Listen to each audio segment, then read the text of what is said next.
Good evening, my darling batlings. I hope everyone's had a fantastic day. I know my day's been pretty good.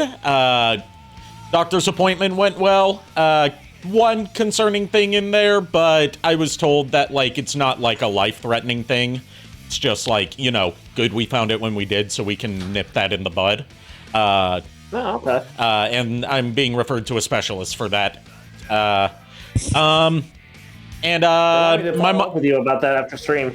Yeah, I'd be willing to share it right now. It's basically just they looked at my blood work, found something that points to like potential autoimmune disorder, but they ruled out that it was one of the more serious ones, so like lupus or you know, things like that. I certainly hope it wouldn't be lupus. I mean, you're a vamp elf, not a werewolf elf. That would be lupine. That's the joke. But yeah, it's a joke, but it's pointing more towards like something minor that would just like cause me some joint issues later in life. But yeah, and then my mom also gave me some leftover wedding cake that I didn't know she had a wedding cake because we went out to eat at a local restaurant after the wedding. Had myself some nice Moscato, which I don't drink often, and I limit myself to how much I drink because I don't like the feeling of getting drunk. But it was a special occasion. Right. It's not every day that your mom gets remarried. Yeah, fair. Or hopefully it's not every day that your mom gets remarried, because that would rack up expenses and trauma really quick. Pretty much, yeah. Oh, God. So I've got some wedding cake in the freezer. She also dropped off some homemade cookies. Ooh. Chocolate and peanut butter chips. Ooh. I've had a few, and they're delicious. Also, I literally scared myself. A YouTube video started out of random and it blasted in my ears, and I'm like, okay, no. I've had that happen more often than not when it comes to like emulating games. The audio's really loud, so it blows out my eardrums. You guys hear it like limited on your end. Yeah, for me it was very loud Castlevania music when I was listening to when I was working on the D&D for this Friday, and I'm like, okay, YouTube, I'm not doing any D&D preparation right now. This is stream, not work. Come on now. Yeah, like I had that feeling. I had that situation from time to time. Like I had a bunch of videos just like queued up for later, and I guess leaning back, like I guess Ari, you probably would experience this too because you and I share the same headphone design. I leaned back and actually hit the play button on these things, which caused the YouTube videos just to start up again. Yeah, with those headphones, it's that they have touch sensors on them, and those go off really easy. Yeah. The headphones I'm currently using have mechanical buttons. Yeah. So like, it's harder to accidentally set them off. But like, it's also got one of those little dials for volume, for like the headphone volume, and I sometimes accidentally like roll that up higher or lower. Yeah, I do that. I do that from time to time too. Where I'm just like, my wandering hands are always just like, you know, trying to do something just to keep my fingers moving. Yeah. And speaking of keeping fingers moving, I got my Gamer Edition Megatron today, so it came a day early. Oh, nice. I'm definitely going to be getting rid of those plastic tabs on the back of his legs that hinders leg movement. Good. Because one, it would be an easy fix with the tools I have, and two, even the designers don't know why they're there. Like, they were not intended to be part of the design, and they don't serve either stability or transformation. Yeah. Some people have speculated that it was someone on the factory floor decided to make some change. Yeah, that's what I've heard. Yeah. Woke up this morning in a rap song video. And yeah, I will say it's smaller than I expected. Yeah, I will say, like, it is a pretty small figure compared to what we're used to, but it is a nice figure. I don't have the Megatron version, but I've got the Flame version. Okay. and it's just a retool from Megatron. So, yeah. I didn't know it got a retool. Yeah, it got retooled into the comic edition of Flame with, it's like part of a 2-pack, Flame and Emerald Zaron. Okay.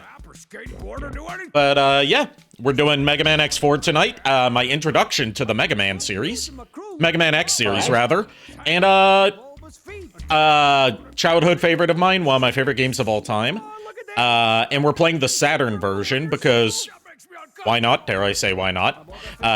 Also, it has some very slight sound differences that I prefer that are not in any other version of X4. Not just music, but sound effects as well. And since this has 2 campaigns, we're going to be doing X first, and then we're going to be doing Zero. This is a game I can beat pretty quickly, so we might be able to do both in one night. Okay. Nice. Do it.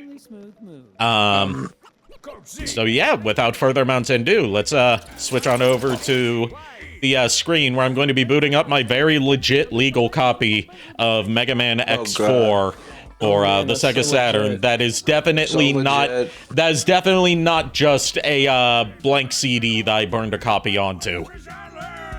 Also, JKR. Yes?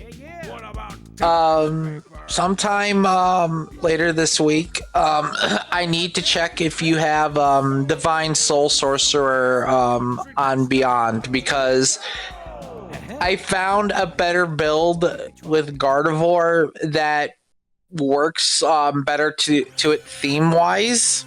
Okay. And apparently what Divine Soul Sorcerer is hey, let's have Cleric have overpowered meta magic to where they can heal like a god. So in short, it's like, hey, I can heal 2 people for the price of 1. Nice. Iron says, fun fact, Mega Man X4's Japanese opening was used for the Flash game Final Fantasy Sonic X6. I believe that's also the Flash game where its opening boss fight uses Slash Beast Sprite. Yeah, it lifted a few things from X4. That might not be the same Final Fantasy Sonic game, Final Fantasy Sonic X game, because there's multiple chapters. I just know the one that starts off with like a battle between Supersonic wielding a giant-ass sword versus Slash Beast that's not supposed to be Slash Beast. It just uses Slash Beast sprite sheet. Yeah. It's supposed to be like a temple guardian or something. Oh, yeah. The miracles yeah, this is of sprite games. Yeah, this is a trend that Iron brought up once we started getting FMV intros for Mega Man X games. The international and Japanese versions always had different opening themes. Yeah, I can see that. Like, we got, instrumental tunes that were uniquely composed for the international releases, and the Japanese releases got vocal themes. Okay.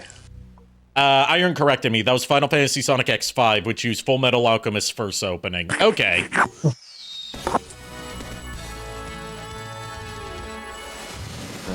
Yeah, the Japanese version has a few audio differences. Part of it is like that whole like da da da da da da is different in the Japanese version. It has a few more notes.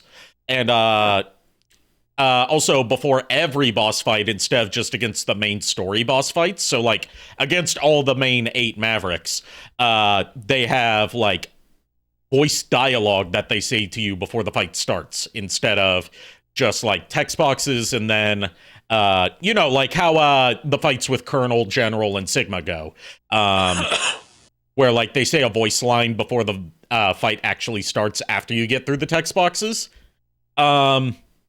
All the bosses do that in the Japanese version. They just didn't want to dub that for the international release. So instead, it skips that pre-fight voice dialogue and goes straight into the fight. Oh, okay. Oh, wow. Yeah, I found that out while tinkering around with the Japanese version of X4. Nice. X4's also got a different title screen in the Japanese version. Yeah, we're doing Mega Man X first, and then we'll do Zero second. Of course. And we got fully animated anime cutscenes. All on Saturn quality.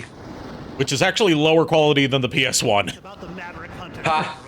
They are far too eager to please the humans and continue to hunt down the Reploids. Do you believe they pose a significant threat? Perhaps. You already know the truth, General. They are Chuck says more Mega Man X. Yep. destroy any Reploid. And Yep. by the way, is this the voice you imagined for Sigma, Nico? Stop them now before they turn on you. You possess. Sort of. I mean, for me, it's up in the air. Like, Sigma to me can, What? his voice can go either way. Hey, the humans. Remove yourself from my business with you has concluded. I prefer his voice from Maverick Hunter X. I think we all do. Although this voice does have some good hammy deliveries. Yeah. Like, they hide his face in shadow and have him wearing a cloak to try and hide that Sigma, but they still show his face markings, so it's obviously Sigma. Right. And the general he was talking to is the general of the Repla Force, which is not part of the Maverick Hunters, but they're a Reploid army that has been under scrutiny recently due to, like, you know, collateral damage. Dang. Also, is my mic working? Yes. Yeah, it's working. All right, I'm just making sure. Chuck says, It's Xbox. Chuck says Patrick Seitz would fit better for Sigma. Yeah, I could see Patrick Seitz voicing Sigma. E. He's got that deep, bassy voice. Or another one would be, God, I'm forgetting his name, but he voiced Ovon in .hack GU. I could see that as Sigma. I forgot who it was too. Hold on, I'm looking it up. It's killing me right now. All right. And we got plenty of text dialogue in this game as well. Mavericks have been found at point 5567. The Mavericks occupied the Sky Lagoon using the most advanced weapons available. This person. The army appears to be the Repla Force. Roger that. I'm on my way now. DC Douglas? No, it's not DC Douglas. Huh? For Ovon? Yeah, Or- it's not DC confused. Douglas. It's Jameson Price. Yeah, Jameson Price. I was just responding to Chuck in chat. He guessed it was DC Douglas. And no, it's Jameson Price. Yes, thank you. That was for GU. There's another one for the actual. Well, anime. yeah, I'm talking about GU.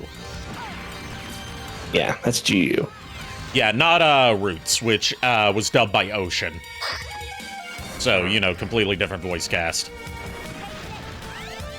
And this has the same voice actress, same voice cast from Mega Man 8's infamous dub. So you're going to hear Ruth Jarman, I believe her name is now, voicing X in this game, using the same voice that she used for classic Mega Man and Mega Man 8. And she's told the story behind that was that they did both games recording sessions in one session, and were not told that they were for separate games. Okay. Let's see. Also, just FYI, Ari, I'm doing a little bit of multitasking, so I'm not always paying attention to the stream. So if a point comes up or you want me to voice something, just let me know in case I'm not actually doing Like right now? footage. Or do you want to voice Magma Dragoon? I'll voice him, sure. Given that he's like an Akuma reference from Street Fighter, he'd have more of like a gravelly tone. Yeah. You're Dragoon from the 14th unit! This isn't good, X. And Maverick just destroyed the power reactor. What? Then the Sky Lagoon will come crashing into the ground! It's too late, X. It's time I made my escape. I suggest you do the same. Don't do anything reckless on the way out, okay? The city below will soon become a sea of flames. Many people will perish. I have no choice but to escape from here and head to the city below. This text moves so slow. I know.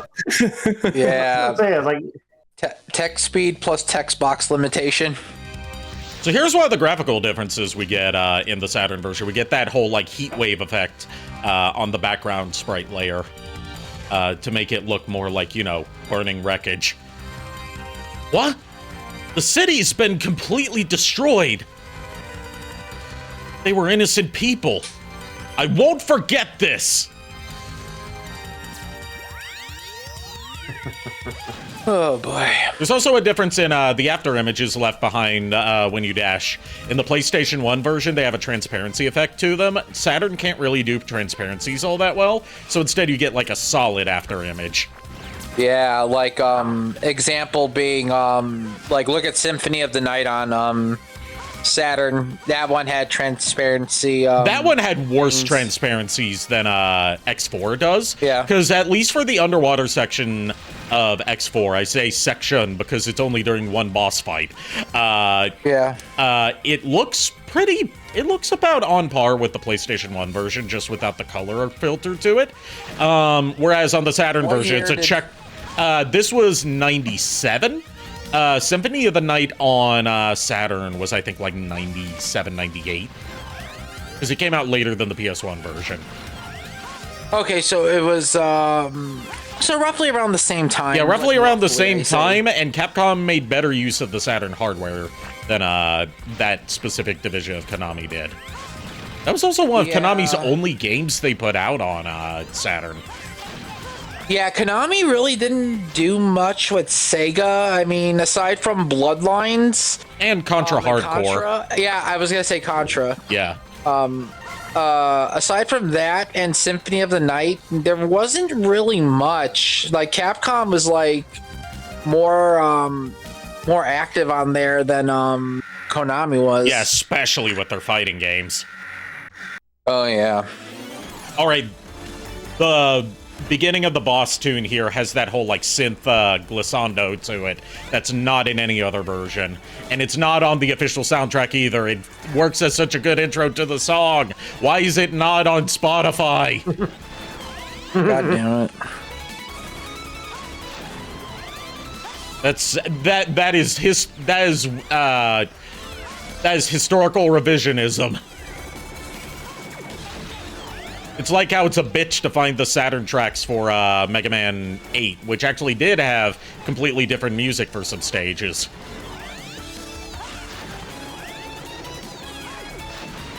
And that's that boss taken care of.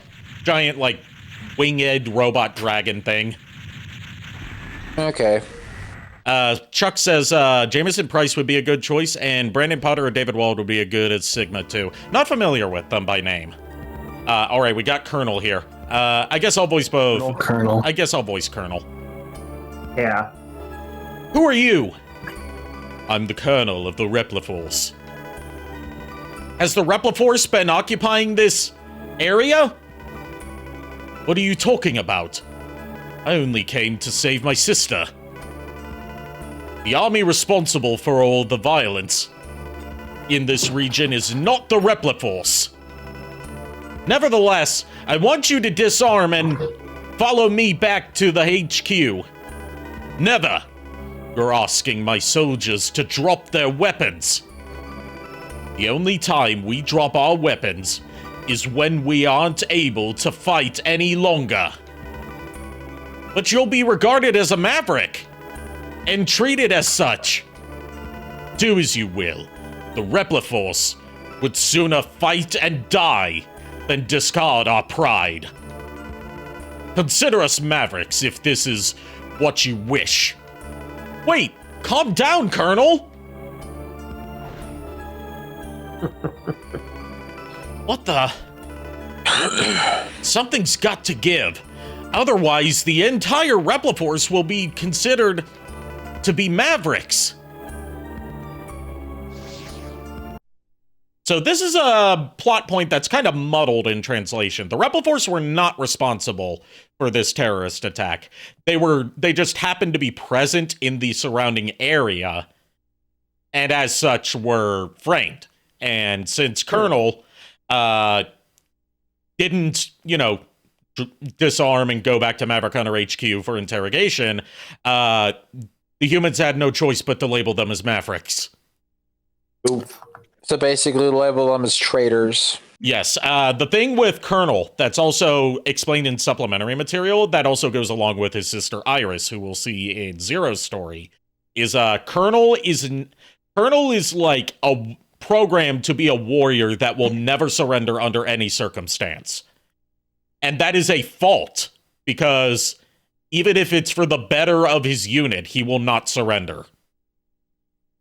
He would rather die. He would rather die than give in to the enemy. Yeah. Dare I say an ace attorney? Rebel Force could really use a good lawyer. Dare I say an ace attorney? I think we're thinking of the same ace attorney that could represent them. Harvey Birdman, attorney at law. God damn. I was gonna say, wait a minute, Phoenix Wright, but then no. That was better. That was a joke on how there was a Phoenix Wright clone published and developed by Capcom that was based on Harvey Birdman. I know. I caught the joke. I was explaining it for the people that didn't know there was a Harvey Birdman game. Oh, okay. I didn't know you were doing that. Yeah, so. it was developed and published by Capcom and played just like Ace Attorney. Oh boy. I haven't seen Harvey Birdman Attorney at Law in a long ass time. Apparently it got like a new series a few years ago that followed Bird Girl. Oh. But yeah, Iris, on the other hand, is like, someone who wants peace between everybody, but can't bring herself to fight or even stand up for herself when needed.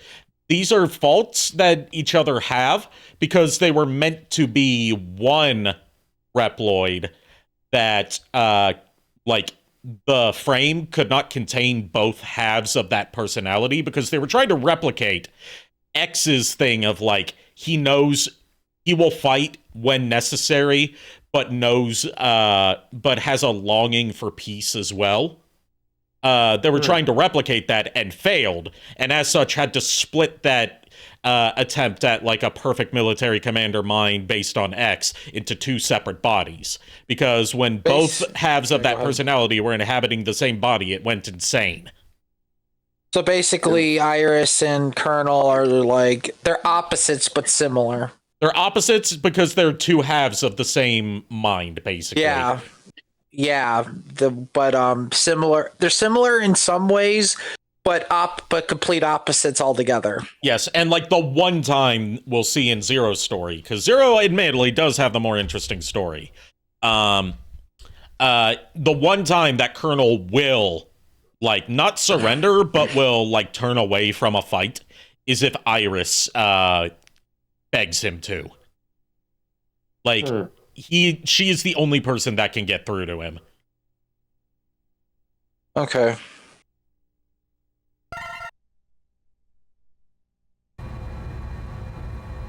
Now we got a speech from the general. Brave soldiers of Rebel Force, we have all been About car insurance. mavericks by the humans. We cannot suffer this indignity and live in disgrace. It would have made a joke saying so easy a Reploid can do it. Remember, this is neither No, wrong insurance. I know. I know. Oh my god. and security. I'm tired, but at the same time I'm not. It's weird. It's been a weird day. I'm tired. I'm tired too, and I'm trying to even comprehend what's going on here. Our own utopia. Let us forge This is where the X games start getting more plot heavy. Rebel Force. Yeah, I So noticed. Like, Basically, what the general is announcing is like, since the humans have labeled us as Mavericks for a crime we didn't commit, we are seceding from human and Reploid society and building our own independent nation, Like, we do not wish harm against our human creators, but if they do try to fight against us, we will fight back. Has finally taken action. And now, my maverick hunters, what will you do? I'll be watching closely from here on. And Sigma's, like, watching over this whole thing, like, all according to Cake. Translator's note, Cake means Keikaku. Translator's note, Keikaku means plan. All according to plan. Here's your boy. Who are you? Call me Double, the rookie hunter. My liege, the Repla Force has begun its coup. Yeah, that's a bit of a translation error. He's supposed to say, like, sir, but then instead they translate it as my liege. Yeah, I always thought that was weird, because it was like... in between, like, the earlier X games and X4 through X5, X has been promoted to a higher, commanding position. Yeah.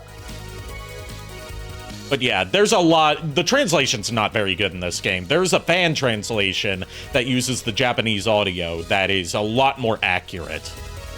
And, like, shows some things that were lost in translation. Because this is back when Capcom's localization for most of its games was done internally at their Japanese HQ, instead of having it handled, you know, by the people that speak the language and are in the territory that the localized version would be sold in. So, you know, Capcom USA or Capcom Europe. Right. That's also why the voice acting is obviously very shoddy. Because, it was, English dub recorded in Japan. Just like Resident Evil 1. Around the same time, too. Chuck says the Colonel sounds like a bored radio host. Yeah, none of the voice acting is particularly good, but it's meme-worthy bad instead of, like, you know, like, offensively bad. Wait, Colonel, you're jumping to conclusions here. Sir, you've been given the order to... scramble. Right. I'm leaving right now. And then we've got stage descriptions for each Maverick stage. Jungle. Infiltrate enemy occupied jungle and destroy the weapon under construction. Cyberspace. A bug has corrupted the network. Dive into cyberspace and exterminate it. Exterminate! Yeah, it's on par with Mega Man 8. It's because it's the same cast as Mega Man 8 and was recorded at the same time as Mega Man 8. Yep. Air Force. The Repla Force ship has taken off. Pursue and blast it out of the air. Volcano. Dragoon of the 14th Unit is a traitor. Locate and bring him back to Hunter HQ. Marine Base. Repla Force decimated the city and left. So yeah, they just straight up committed a terrorism. They wiped out a city and then fucked off. That's actually a translation error. In the Japanese version, it says that they destroyed the power power plant for the city, instead of they destroyed the city. Yeah. Pursue them aboard a land chaser. Biolab. The abandoned lab is now operational. Investigate and destroy the lab. Military train. A military train is moving supplies. Cut off Repla Force's supply route. And snow base. We've discovered a hidden snow base. Halt production of their new weapon. I always start off with Web Spider, because there's an almost impossible to miss armor part there, and it's also a pretty easy boss to take on first without weaknesses. Entering cyberspace, huh? Mega Man X.exe transmission. I mean, like, Cyber Peacock here is a unique Maverick in that he's a computer virus rather than a robot. We never saw another Maverick that was like that other than Sigma. The Phantom. Sorry. Go ahead, Mouse. No, I'm done. Okay. So I was like, so far, I've already, I'm basically calling this now. I claimed Slash Beast as the other Maverick that I voiced aside from Magma Dragoon, because you already had me voicing Dragoon. Yeah, I'll do Cyber Peacock, because I already know, like, how he's supposed to sound from hearing his Japanese voice and also, you know, reading some stuff about him. He's very, like, a Jamesy flamboyant type. Yeah. I remember when we were working on this years ago, Cringevore had been cast as Web Spider. Yeah, and he did a Tarantulas voice for him, which fits. Yeah, because you and I were both thinking, like, you and I were both on the same wavelength there. It was like, I took one look at it and was like, you know, I could see a Tarantulas voice for this being the thing, and you were like, you know what? Yeah, I see it too. Yeah. Let me guess, Slash Beast, you're gonna do like a Dinobot. I always did back in the day. I want to do it again. Yeah. Chuck says, yeah, this makes them sound like the bad guys instead of just being fucking stupid. The thing is, the Repliforce are already loose cannons, and a lot of them are just looking for excuses to cause mayhem, rather than, like, them being driven to, like, act irrationally. A lot of that's told through, like, manga and the Maverick Hunter Field Guide. But, like, yeah, like, for example, Frost Walrus here, in, like, supplementary material, they explain that he's, like, he has been in prison for murder. Oh, and he was hired onto the Repliforce, and he joined just so he could kill more people and get away with it. Oh, God, where it's like he could do it legally now. Yeah, he can legally murder people. So similar to the organization, to an organization later on, aka Red Alert. Basically, yeah. Except Red Alert was already, you know, working outside the law. This was supposed to be an army unit meant to combat the Maverick threat as, like, larger support to the Maverick Hunters, who are more like police. Yeah. They're basically a SWAT team. Yeah. Like, the Repliforce are a straight-up army. Like, in the intro, it shows, like, different Repliforce grunts that are in different colors. Those are, like, the, you know, like, Army, Navy, Air Force, different branches of the Repliforce. Yeah, I get you. Also, I will say, once we get to, like, X4 through X6, this is where the sprite work for Mega Man X is at its best, in my opinion. Like, PS1 era Mega Man X, yeah, it's nostalgia goggles, because that's where I was introduced. But also, like, I think the sprites in this era look so much closer to what the characters should look like versus their Super Nintendo sprites. Yeah. It also helps that once we got to this point, they got a different series artist designing the characters, as opposed to, like, the early ones had a lot of Keiji Inafune's more cartoony influence still left over. Whereas these guys gradually get more, like, sharp and angular, and get more, like, human proportioned. And then by X8, they streamline everyone's designs. But yes, Dr. Light, this battle should never have happened, what, X? Why must Weploids fight each other? Why do these peacekeepers persist in fighting each other? This must be some sort of mistake. What, X, enter this capsule. Equip with this to discover the truth. Equip with this boot module and use jump twice in the air to hover. You can move either left or right and will remain airborne for a few moments. It is effective for negotiating through higher and more dangerous terrain. Stop this tragic war as... Negotiating is also a term that can be used in that. Oh, okay. Yeah, stop this tragic war as soon as possible. What, X? Yes, I am keeping up the Dr. Light the Mega Man 8 Dr. Light voice, especially because in this game, if he had spoken lines, it would have been that Dr. Light.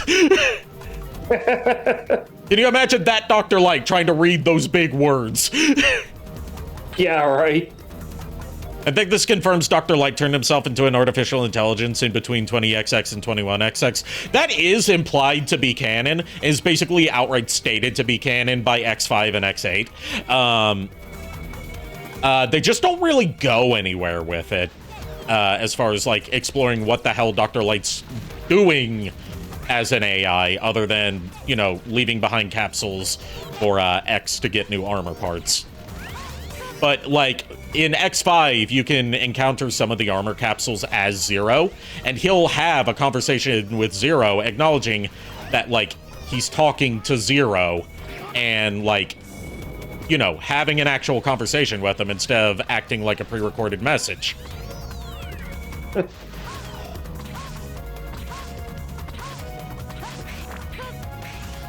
So yeah, these not only give us the hover, which the hover lasts longer if you stay in place. If you move left or right, that shortens it drastically, but also gives us the traditional air dash that started with X2. The armor in this game is one of the most broken armors in the franchise. Like, even counting X2's, you know, double charge shot. And X3's ability to dash upwards twice with the gold armor to, you know, make platforming trivial and be able to recover health by just standing still. This is the most overpowered armor in the game that's not, in the series, that's not hidden by a cheat code. Which, this also debuts the ultimate armor cheat code. Sorry, excuse me. Which, after we complete an X playthrough, I'll show off the ultimate armor just to show you guys what it's like. Because it's basically the same as, the regular armor you get in this game, except, with a different, Giga attack that you can use infinitely.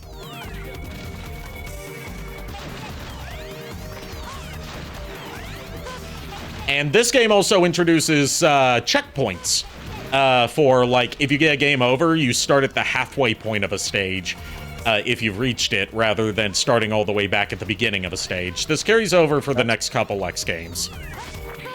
Cool.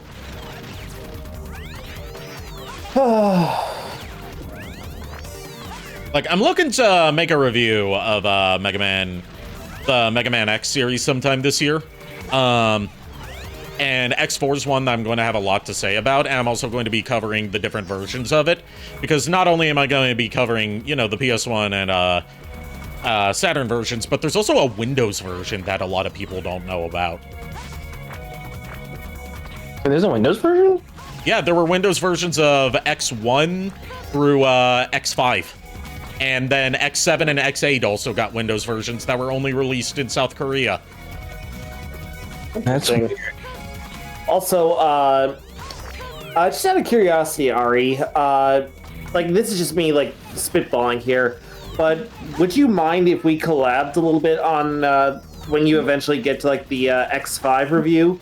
Oh, absolutely, we can do that. I'd be happy to. I've been wanting. There's some people I've been wanting to collab with on stuff, and I'm just too nervous to ask people to collab with me.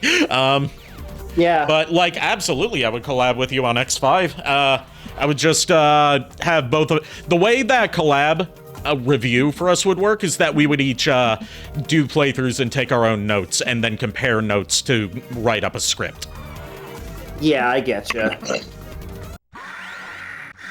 All right, time for Web Spider. Spawning. Could the Hyper Third armor be considered the prototype for the Ultimate armor? It could be. There he is. Burn the spider. He's not weak against fire, but if you have Slash Beast weapon, you can cut his web and make him fall on his ass. Cut his web. Just do something to it. I don't have his weakness, but I can still kill him. Shoot it. You've labeled us all as mavericks. I won't let you pass. Turn back now. That's the closest I can get to Tarantulas without prep. It was a little more Dinobot than Tarantulas. Yeah, honestly, it works. It's just different enough from my Dinobot voice. Because, like, here's the thing. I would I would definitely give Web Spider a shot, but it's like at the same time, like I can't give him a very good Tarantulas voice. I can't. I'm sorry. Yeah. Honestly, though, I think if anyone, like, if we were to redub this again, I already kind of view it as like, if anyone could voice Web Spider for us, it'd be Chuck. Yeah, it would definitely be Chuck. It'd be Spider. I like his Tarantulas voice. Yeah, he did a really good job on that one. Yeah, I like that he did his own take on a Tarantulas voice instead of just doing an impression of the Beast Wars voice. Right. Like, that's one of my things when it comes to fan dubs, is I encourage people to come up with voices for characters instead of just impersonating how they sound in official media. Yeah. Unless it's like a very specific voice that I feel has to sound a certain way. Right. So that's Web Spider taken care of. Are you happy now, Miles?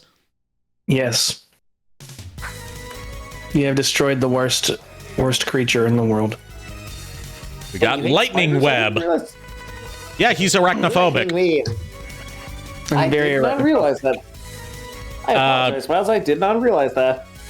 We got Lightning Web. Fires a spider net charged with electricity. Can be used to attack, wall jump, or double jump.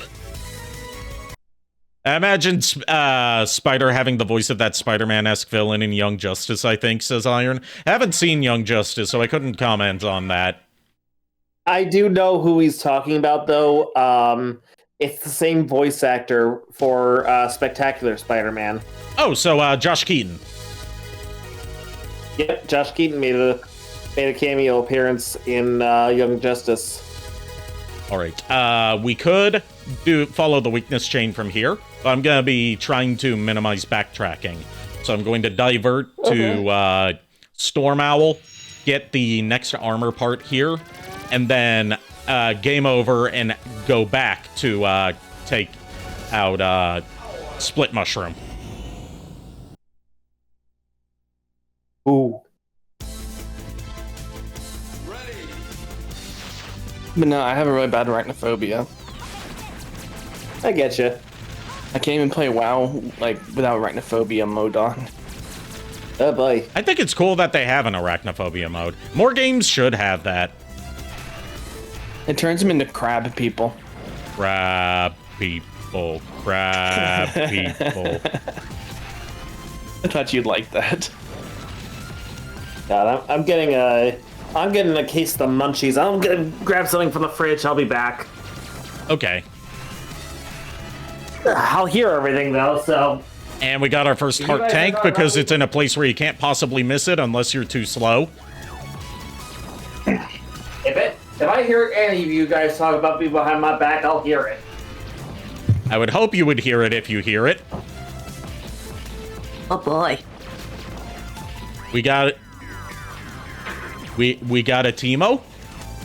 Yes, we got a Teemo. Ooh, if we perfect, because we might be doing Zero's story after X's tonight, and if you're up for it, I will need an Iris for a lot of Iris dialogue. In which case, I'll hop into the actual video that is not delayed because stream. Waha. That way I can read the lines as they actually come up. Yeah, that's not gonna be for a bit, because we're doing X first. Yeah. I see this. And, feel free to voice act characters that you want to as well. So it's that way it's not just me and JKR handing off roles back and forth. Like, I'm not going to be fighting Storm Owl in this run of the stage, because I'm just trying to get the armor part. We'll be going back to Split Mushroom. I was, eating a dinner that would get the taste of lunch out of my mouth before I joined the call. Okay. Was lunch that bad? I don't know what happened, but for some reason the kipper fish, the minute instant rice, and the black cherry seltzer, or not seltzer, sparkling water, decided that flavors needed to come back in burps. Oh. And it wasn't necessarily any particular one that I could identify. Ah. By the way, What the heck is... Oh, by the way, Black Cherry Sparkling Water Supremacy, hell yeah. Damn straight. I can never keep it in stock in my local Walmart. Like, anytime I can find it at my local Food Lion, I, like, buy their entire stock. Because it's only, like, the price has gone up, but it's still under $1 per bottle for, like, a 1 liter. Oh, yeah, it's like 89 cents or something like that? Yeah, something like that. Best deal in the whole damn building. Yeah, there's a reason the Black Cherry one is always the one that's sold out. Have you had the Dollar Tree one that gives you, like, weirdly shaped, like, short but fat 2 liter for $1.25? Like... Yeah, I love how the Dollar Tree is no longer the Dollar Tree, it's a buck in this quarter store. Yeah, and they have a section that's stuff that costs more than $1.25. Yeah, they're slowly turning into a Five Below. Yeah, like how Five Below's not $5 or below anymore. Right? Oh my god.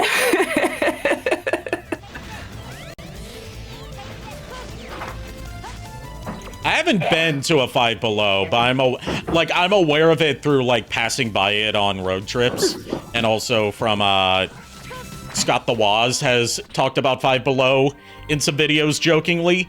Like he talked about like going to Five Below and finding overstock Wii U games there, like first party Wii U games, specifically a whole bunch of copies of Star Fox Zero.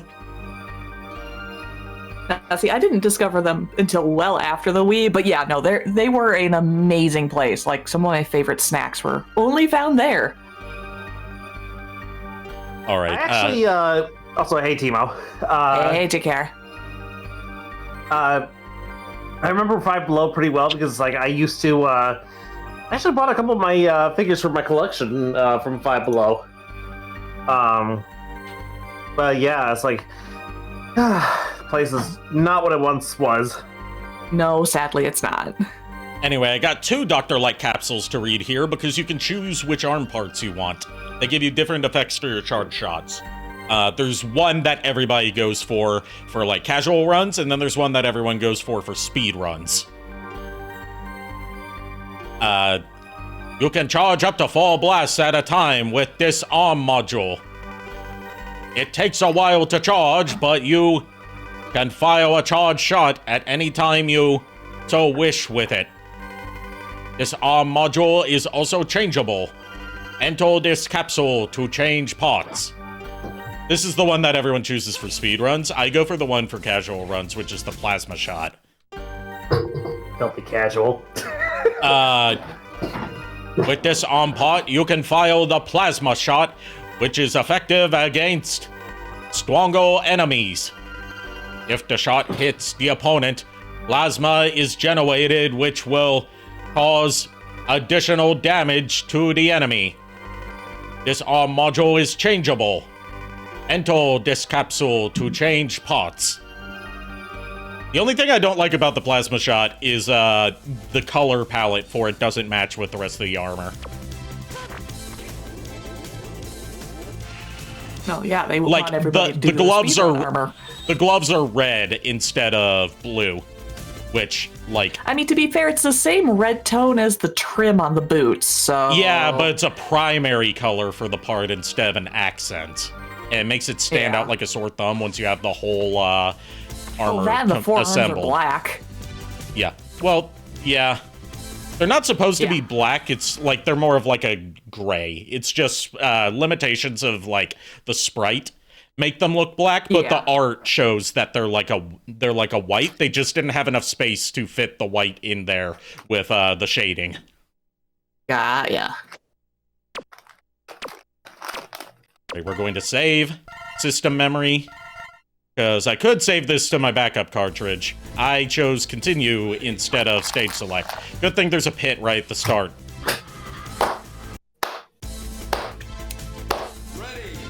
What a way to burn through life. I know you're doing Dr. Light, but it also sounds like Homestar being serious. Oh, heyo, everybody. I'm Homestar 10, and this is our website.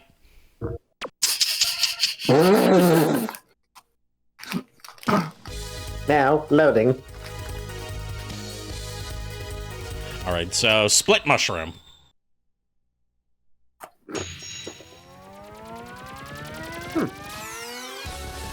He occupies the laboratory and will attack whoever visits there.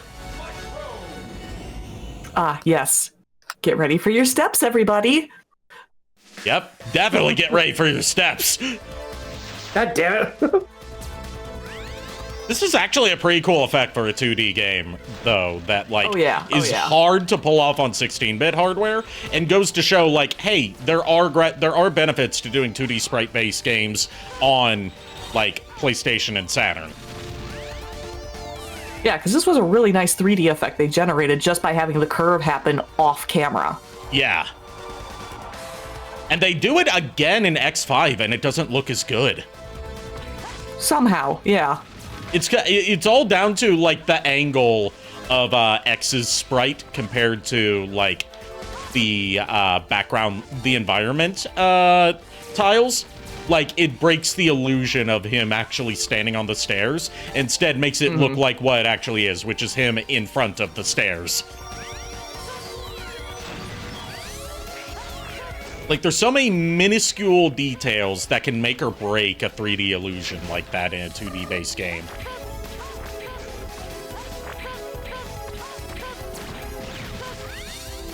Also, I haven't told the story of why X4 was my first introduction to the series, other than, you know, just being the one that I happened to come across first.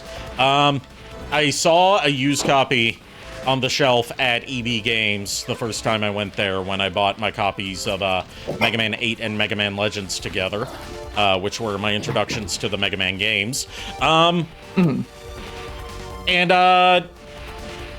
I saw Zero on the cover.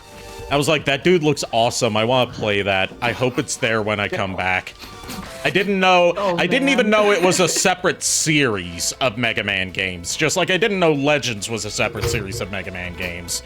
I thought it was all just Mega Man. So I thought the X meant like 10. So I thought it was Mega Man 14, which we still haven't reached at this point after over 100 Mega Man games. We haven't hit an X9, and we haven't hit a Classic Series 14 yet. Oh man, that I want to say that sounds kind of like what my introduction to X4 was, only I don't know the full story.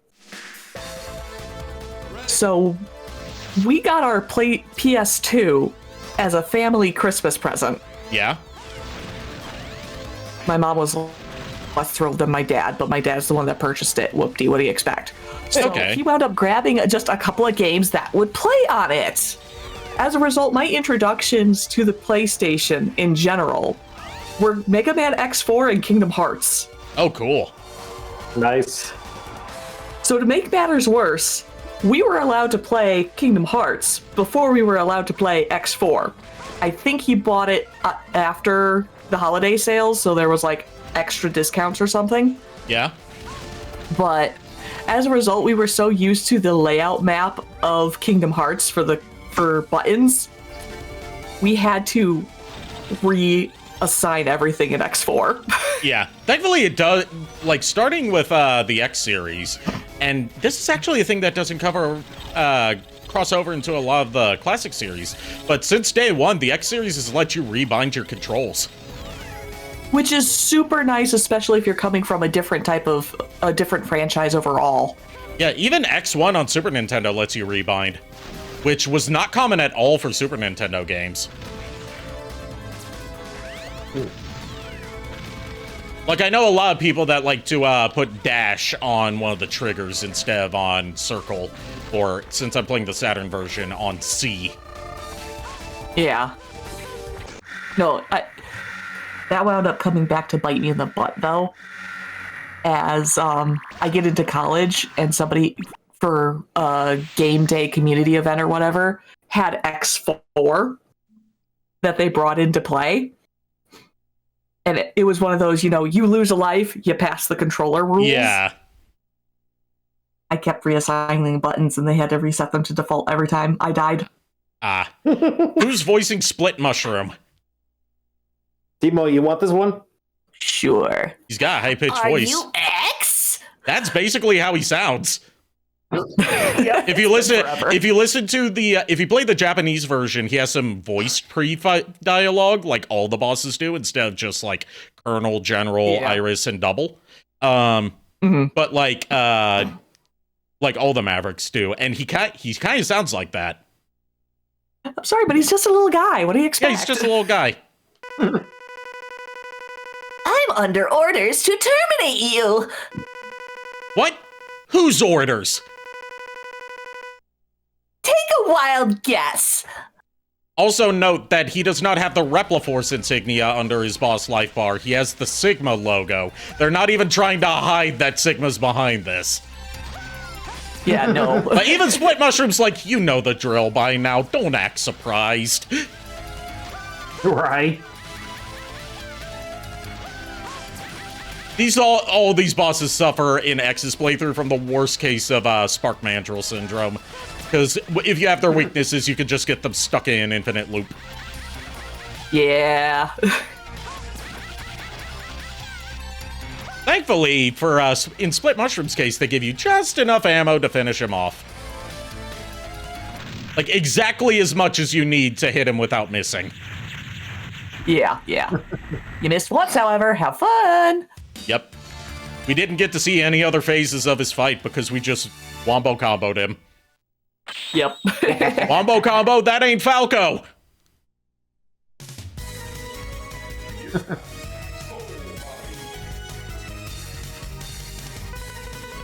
A soul body accumulates energy and generates an illusion. Enemies will sustain damage if struck by the soul energy. Requires high energy expenditures, however, and will eventually dissipate in time or if it sustains heavy damage. So basically, it's Shadow Clone Jutsu. Yep.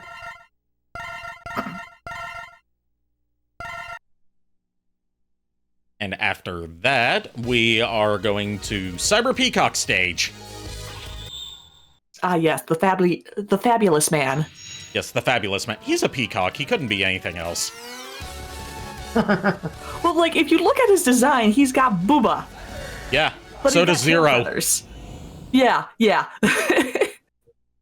Like, I've seen some cursed fan art of Zero doing the Mega Milk meme. Like, you know, bent over, clutching the green orbs on his chest armor with the demented expression. I've read the off-brand manga that Mega Milk debuted in. It's actually pretty disappointing. Oh, jeez. There's barely anything involving Booba in there other than the girl starts out flat, and then her brother, like, angrily smacks her in the chest, and then she's like, ow, my chest hurts, and then smash cut later, she's suddenly stacked. While playing Nintendo Wii. Oh, jeez. And, like, the famous Mega Milk pose is her, like, bending over, trying to tease him, like, look at these, brother, don't you want to touch them? And his response in the scanlation is, shut the fuck up, you titty monster. Oh, no.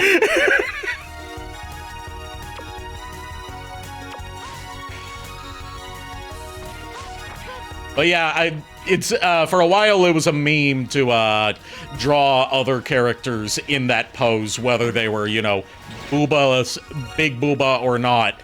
And nowadays you can just buy Mega Milk shirts.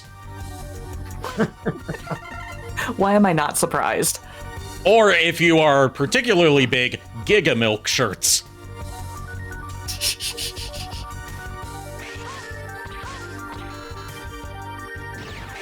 What can I say? They knew that people were going to want those. I've seen a Mega Milk cosplayer at a convention, and she did the pose for me when I took her picture. I didn't even ask her to. She just instinctively did it. She assumed the position. She assumed the position, yes. Yes. I was like, this is one of the only times that you can cosplay something from a hentai and not get dinged by like convention staff for it, and I applaud you for it. Because only some people are gonna know. Alright, another Dr. Light message. You only get these rooms if you basically speedrun the stages. It's a stage that encourages you to speedrun. And here we get the part... Each section, it grades you. Yeah, you have to get an S rank to get the secret rooms. And this is the armor piece that makes this the most overpowered armor in the entire series that isn't the ultimate armor. I'm giving you a new head module, X. This module will improve your special weapons abilities. It should reduce your special weapon energy requirements to near zero. You may now use your special weapons as often as you want. So yeah, it gives you infinite special weapon ammo. Nice. Wahaha. Waha!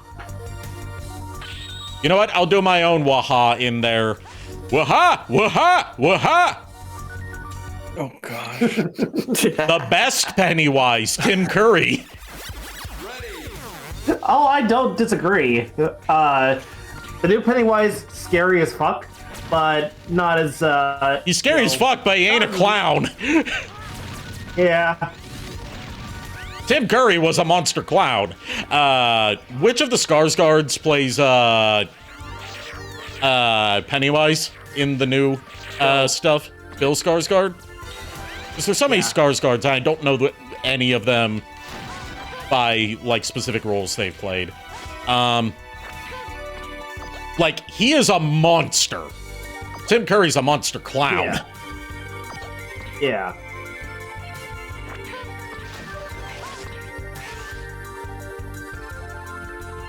I'm also not playing this with the Sega Saturn 3D controller tonight because the triggers were giving me issues with switching special weapons.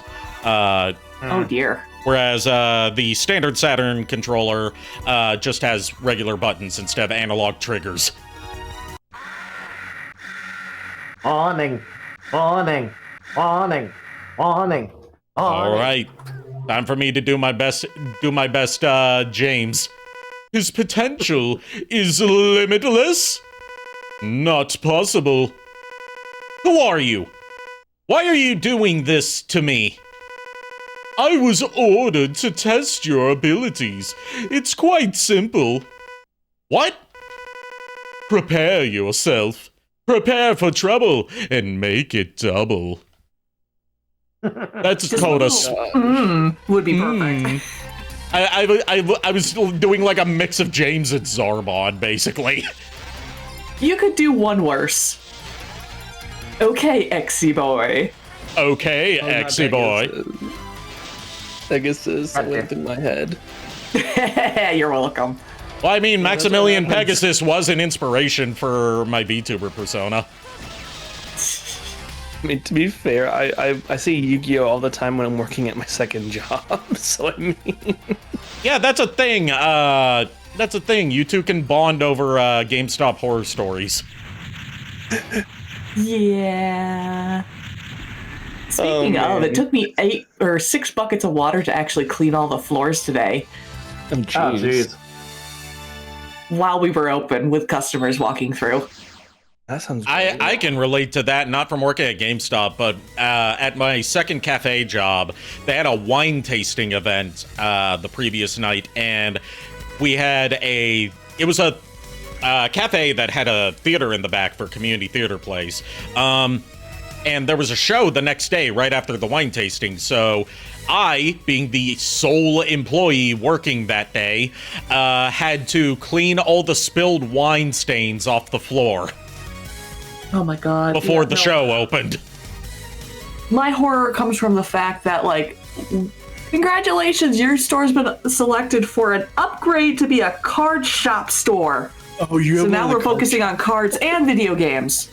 Oh my So they God. decided, hey, we're gonna rip out your old carpet, okay, cool. That stuff's older than I am, and the AC broke this over the summer, so we literally had spots where I could put my knees on the ground to put games on the shelves, and I'd come up with wet knees. Fairly certain something was growing in there. But yeah, no, we're going to take that old carpet, and we're going to replace it with vinyl tile. I mean, that's better than crappy carpet, I suppose, but... Not even linoleum? No, we wish. I don't actually know anything describe- about linoleum tile other than just it showing up as, like, a thing in TV shows like linoleum. I guess it's supposed to be fancy, or maybe it's not, and that's the joke. I don't know. But, like, to describe the color that they chose, It's probably it's GameStop, mind you. They chose cheap. Love my job, love my paycheck. I question the authority. You ever been into a 7-Eleven? No, they didn't Once. choose Or, that like, color. any sort of, like, mini mart plus gas station combo? Oh, yeah. Yeah. That it hasn't been cleaned in a while, dingy white with some sort of smear color. Yeah, the what the off-white color that's got built-in crust. Now give it a month and a half of salt and mud. Oh. Ew. Oh my gosh. Yeah. This was supposed to happen in August. It didn't happen until the week before Black Friday. And the Swiffer we initially thought would be perfect for this didn't arrive until a month and a half later. Oh. So after a month of trying to fight with, you only have 2 boxes of the heavy-duty pads, we broke down and got another mop. Oh boy. Anyway, aiming laser. Move the cursor to lock onto enemies. Attacks the enemy with the aiming laser. I would hope the aiming laser attacks the enemy with the aiming laser. No, It gives laser This floor is made of floor. nonsense. It gives them LASIK. It just looks down. It's like, yep. This floor is made out of floor, all right. I have too many bad stories from old jobs that if I talked about them, it would just be really, really the worst thing. Oh no. All right. I went to the movie theater once. Okay. Now we're actually going after Storm Owl. Go ahead. I'll tell you the bare minimum without going crazy. I worked when 50 Shades of Grey was in theaters. Oh no. You had to clean up the that's splash all I'm zone. Yeah, basically. Oh no. Oh, and then we could have our own little grocery store with how many vegetables were there. Oh. Oh joy. Terrible. Why would you bring a then it vegetable with you instead of like one of the discrete toys? Like that. Because some people can't afford to invest in the discrete toy. Yeah, but like if you're going to be publicly jorking it, then like, publicly cranking your hog, then like why wouldn't like doing it at the primo softcore porn experience that's so up its own ass that thinks it's art, then why wouldn't you get the fancy stuff instead of just bringing like, the cucumber, or if you want it ribbed for your pleasure, the ear of corn. I have another story of when a GameStop nearly accused me of stealing all the Pokemon games. What? Yeah, I was seasonal back then at another GameStop, so I've worked at GameStop before I am now. My full-time job's a bank, so that's why I can't work a lot with GameStop. I can work like 4 hours a week. Yeah, that makes sense. So I was working seasonal at a store, and it was at a mall. And I happened to, it was right when the Legend of Zelda 3DS came out, the new 3DS, that was the Ocarina of Time variation? Majora's Mask, if it was new 3DS. There was a Majora's, and then there was also a Ocarina of Time variation. Okay, I only knew about the regular 3DS Ocarina of Time edition. Yeah, it had the 3 stones on it, I believe, if I'm correct. I may be thinking about a different variation, but I know it had the 3 stones, sacred stones. So I bought that online, and I didn't realize it went through, so I bought another one in store. But right around that time, I guess they weren't entirely certain what happened, but all the Pokemon games in the case, this is back when they used those like glass display cases out on the floor. Oh yeah. All the games in them. I remember because we still have one. Yeah, we don't use it in my store. We only use the glass display cases now for the Charizard UPCs that haven't been sold yet. Oh, you're talking about those ones. No, I'm talking about... No. Yeah. Just saying in general, glass displays. No, I'm talking about ones that looks like that were at like a slant. Almost like a shelf slant. Yeah, where like the DS games and the GBA games. Oh yeah, the one for the DS and GBA games that didn't have the boxes. cover art ones, yeah. So all the Pokemon ones disappeared one day. So people were confused, and they knew I liked Pokemon a lot because that's all the game I ever played. It must be the Pokemon fan and not someone who's trying to resell them. This is what happened. So what disappeared was that exact 3DS that I bought. Mm-hmm. And every Pokemon game. Mm-hmm.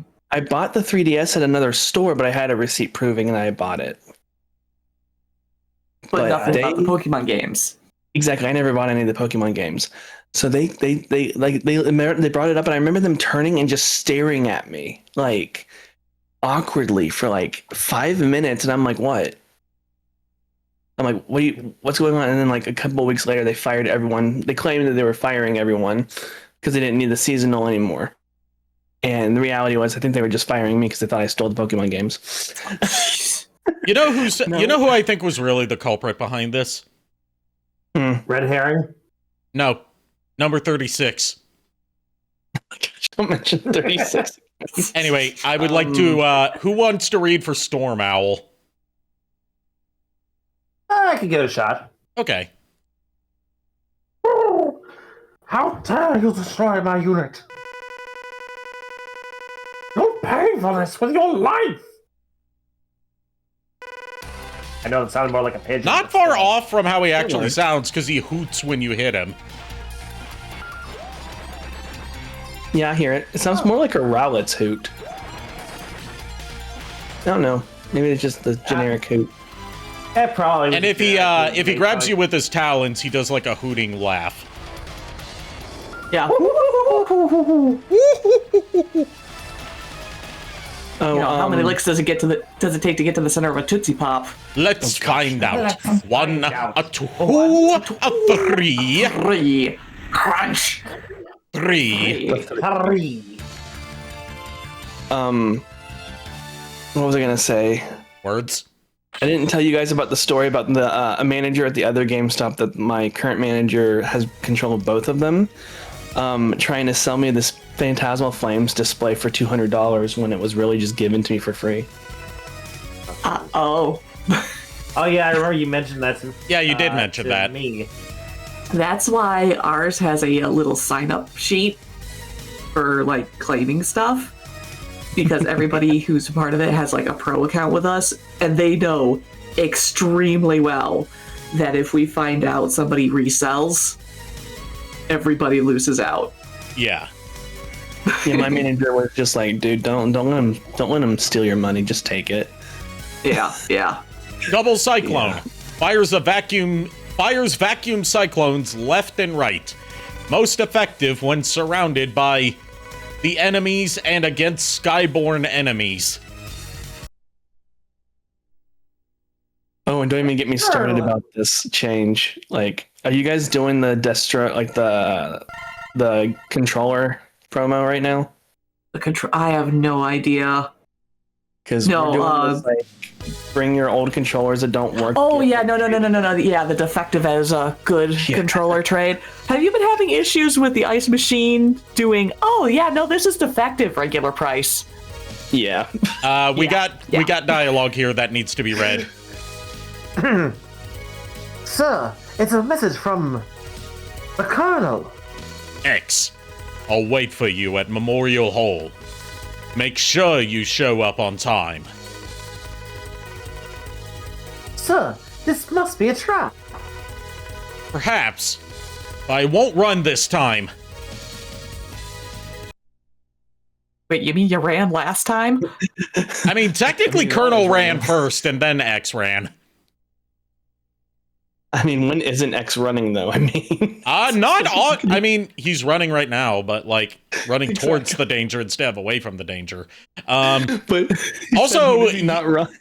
You don't get this boss fight in Zero's playthrough. Instead, Zero gets a exclusive animated cutscene.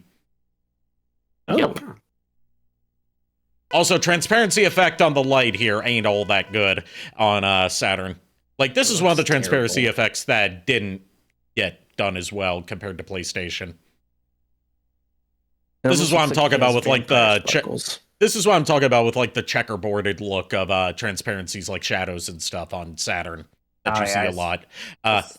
Colonel, stop this foolishness right now. Never. I will be foolish as I please. I am a goofy goober. You are goofy goober. We're all goofy goobers. Goofy goober, yeah. I just hear Doodle Bob in my head now for some reason. Me hoy, me noy. Colonel, please, think this over. The Repliforce must be independent. Our battle will determine this. Show me what you've got. It's kind of nice to have GameStop conversations with somebody. Oh my god, that is not like somebody in your district or your boss. You're my new best friend at this point, outside of everybody else. Outside of all the other best friends. I've known Ari since diapers, so. That's a weird way of phrasing it, but sure. Yeah, right. Ari, I've known you since we were like toddlers. That's, you see, that's less disturbing than. Unless he had diapers still as a toddler. nah, I didn't. I don't know about Miles. I don't know about you, Ari. I definitely didn't. Oh my gosh. You brought this upon yourself, Miles. Oh, I know. Someone had to do it once. No, the fuck they didn't. Only once? Oh my gosh. You're making me just want to focus on something else right now, like these stupid PSA 9 Charizards. Or you could focus on the stream or like moderating. I mean, I'm doing that too, though. You are a mod. Oh, multitasking. I'm just mad because I pulled 2 of the SIR Charizards from 2 booster boxes at the GameStop I work at, and they came back as 9s. Oof. Both of them 9s. I'm gonna resubmit them, I think. You can even do that? Yeah. You can crack them and resubmit them. Yeah, just take it out of the case and resubmit it. You just have to be very careful because if you break the case wrong, it'll scratch up the card and make it worse. Yeah. Yeah, I know people that can do it carefully. He's done it before. He's done this song and dance before, resubmitting until he gets the grade he wants. What am I fighting for? Well, Nah, we're not at that scene yet. Ah, yes, the Chucky R. Yes. And what's even worse is I just sent off to PSA like. I hate that you called it the Chucky R because I hear it now. You're welcome. I've been stuck with that for years. Oh, apparently all of my PSA submissions that were stuck in like arrived are now moving around. Okay. Reminds me, I gotta check mine because my dad submitted through my account. Ready. Well, I submitted because the UPCs, the first day they came out, I bought one and got the Pikachu SIR from Surging. Mm-hmm. And then I sent off the promo Charizard because it was almost perfect centering. And then I sent out the Oricorio too because why not? And then literally in December, the first week of December, I sent out a Shining Charizard from Neo. It was one of the Neo sets. It was the first ever Shiny Charizard card.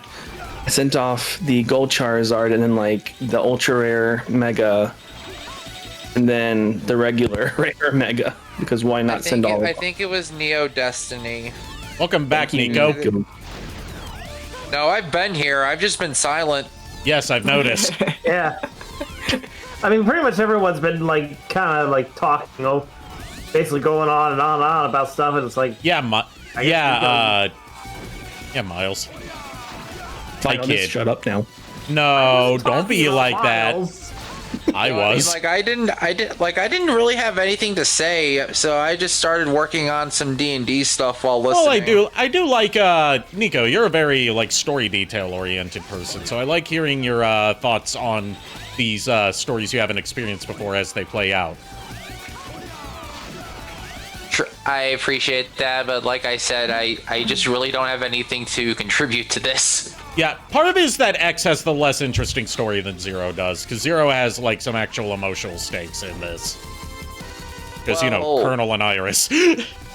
Well, also to add to the fact that, like, my only thing with Mega Man is I'm more familiar with the original classic Mega Mans rather than the X or Legend series. So yeah, that's why I like That's why I like hearing your input as these stories progress, because you're not familiar with these. Okay. Yeah, I like introducing people to stuff that they haven't seen before and hearing their thoughts on it as it plays out. That's like what most of my streams are. Yeah, I noticed. Impressive, but the result won't be the same next time. Until then, Colonel! Dude, I forgot to play World of Warcraft today.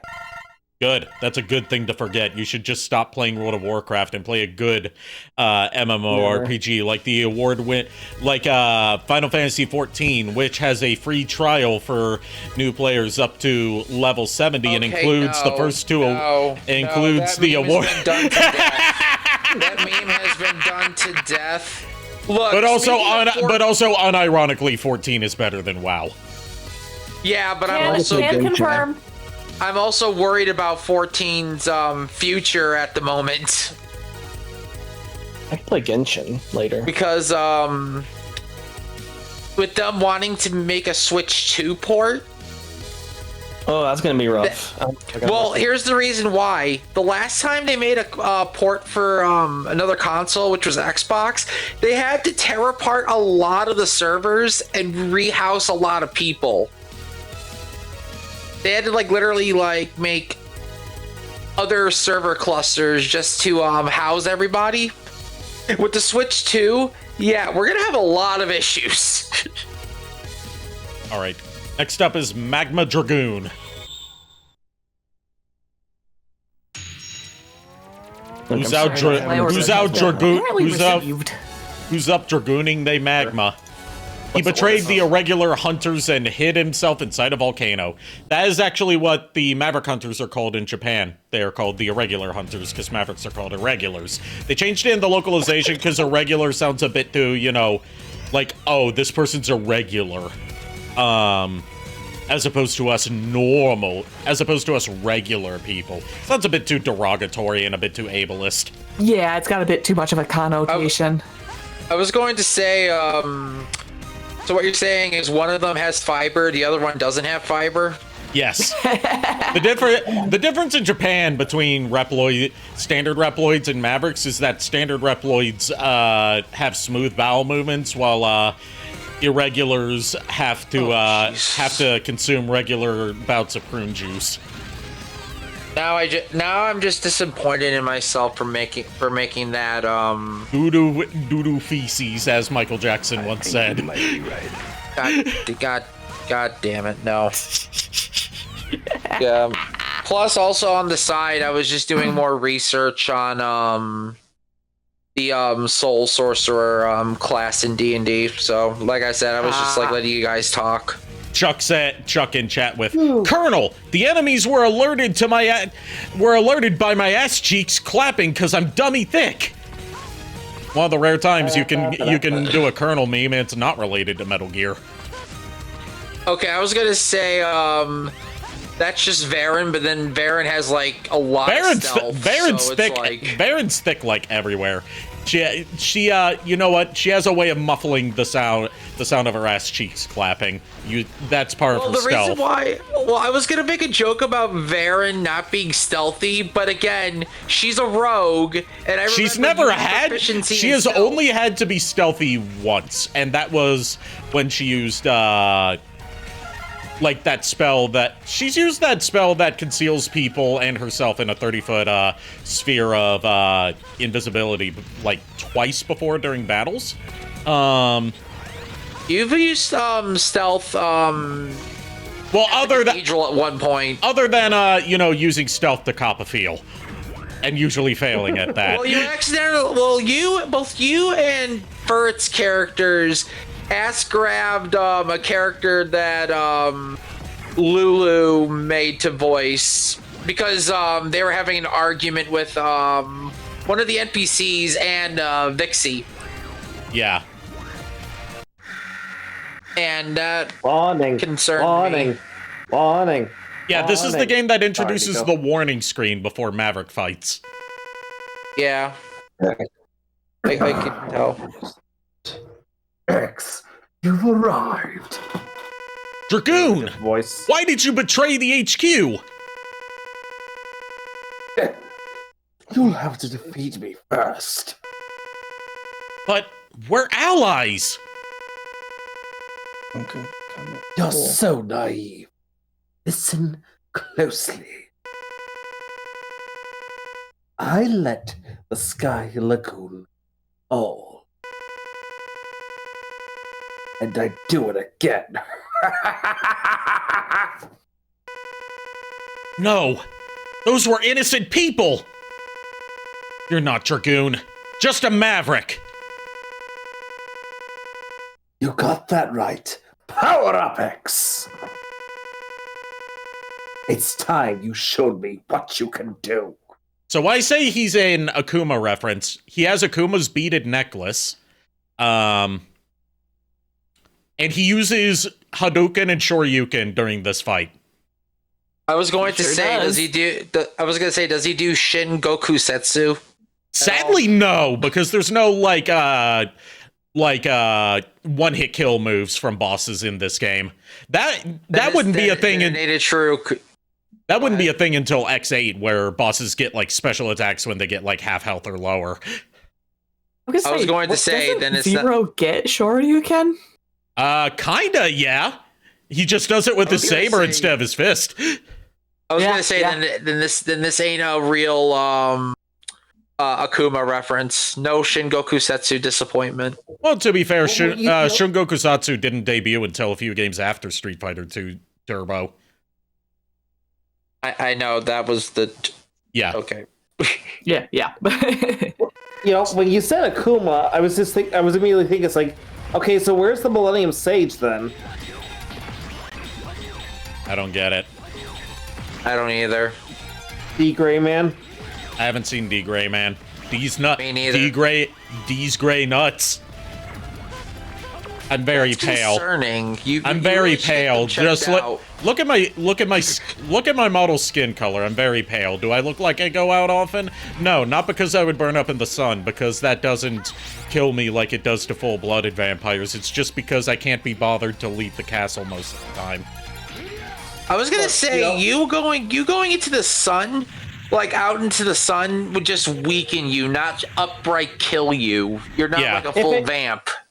Like, if anything, it'll just give you like a really bad sunburn. Yeah, I do sunburn easily, IRL. Same. You say sun and the freckles come out.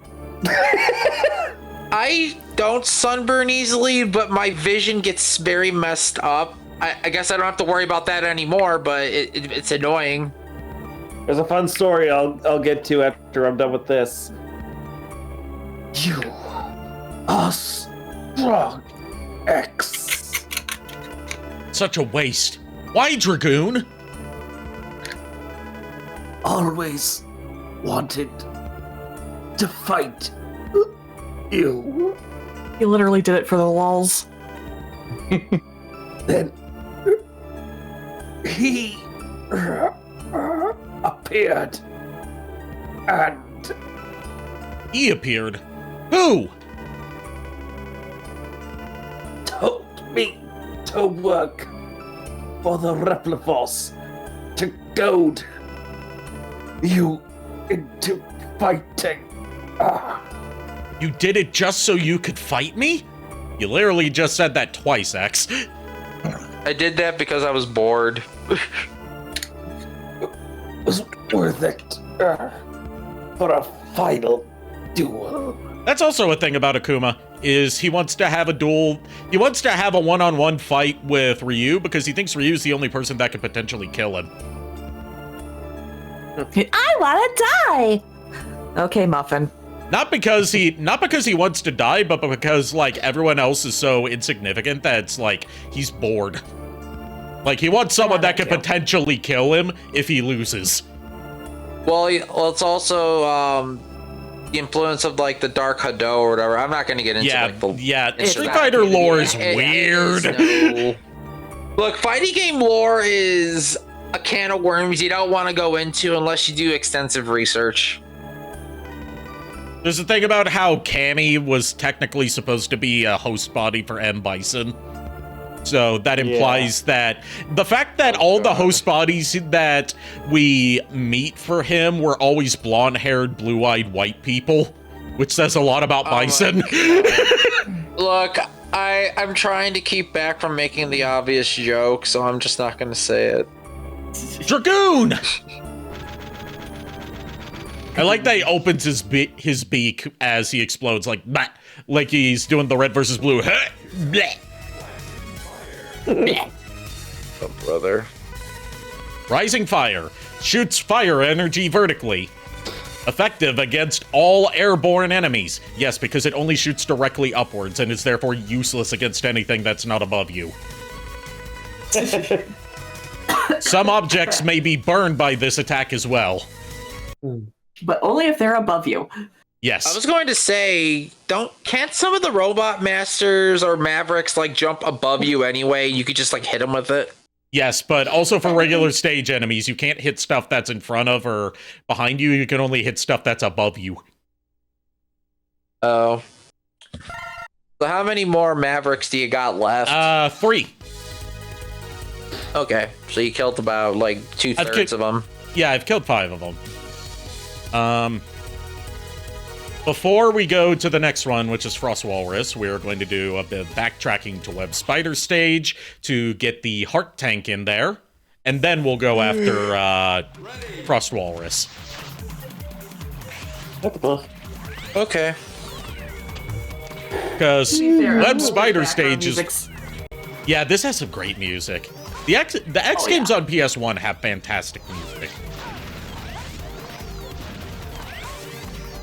Like, I don't know if this is a hot take or not, because I don't really, like, engage much in the Mega Man X, like, online community. But X6 has some of the best tracks in all of Mega Man, despite being one of the worst Mega Man games. I honestly haven't played 6. So if you're gonna play X6, play it on the Legacy Collection with Rookie Hunter mode turned on. Because the reason it's bad is it has, like, bullshit level design that over-relies on instant death traps and gimmicks. And Rookie Hunter mode makes it so you don't die from falling in pits. You just, like, get teleported out of them, and you take half damage.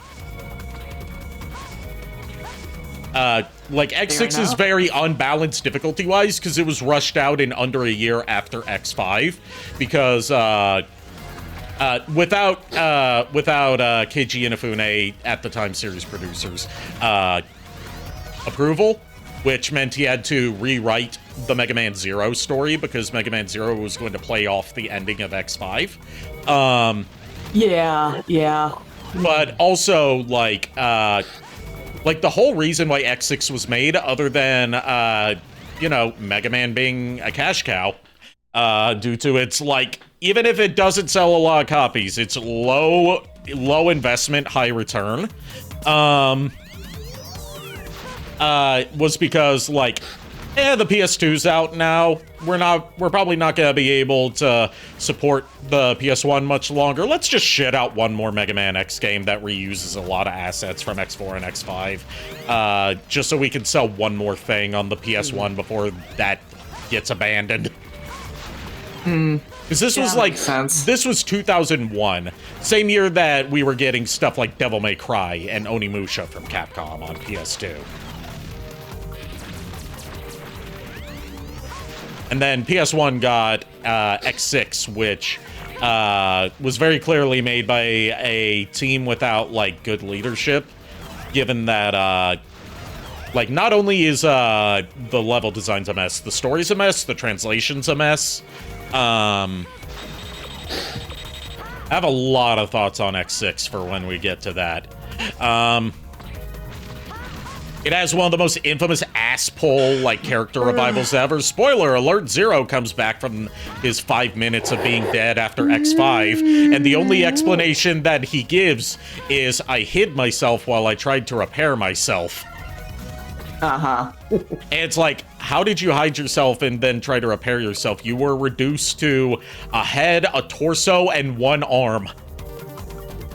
Oh, easy. Because I dragged myself, and then I happened to find tools in the scrap pile I hid myself in with my only arm, and I managed to repair myself with single-handedly.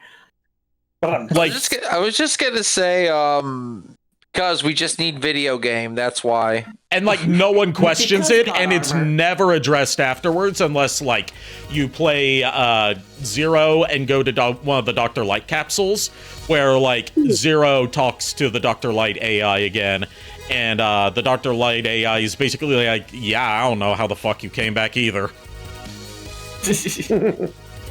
Well, weren't there, like, 2 rogue-ish robots hanging out in that area, though?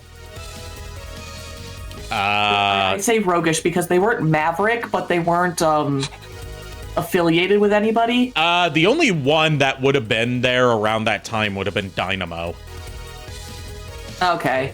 And Dynamo is in X6, but only as an optional bonus boss that's solely there just so you can grind the collectibles that you need to level up your rank. Like, he has nothing to do with the story, he's just there. Jeez, that's bad. But yeah, I swore there was like a wily robot type deal going on. But Izok and Gates. They found, they are the main villains of that story, but like they had nothing to do with Zero's revival because they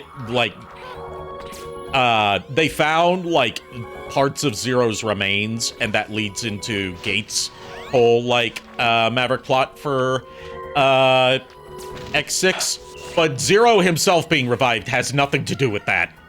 Like, Gate had nothing to do with that. Yeah. Zero was gone by that point. Correct me if I'm wrong, but wasn't, like, I don't know too much about Gate other than, I think, didn't Alia have history with him? Yeah, they were basically lab partners. Gates' research was, Gates' research on basically creating Reploids that can be reanimated after death, which usually can't happen with Reploids, was rejected. And that's kind of what sent him down the spiral. Also, this corpse right here, it's our boy, Billzard Buffalo.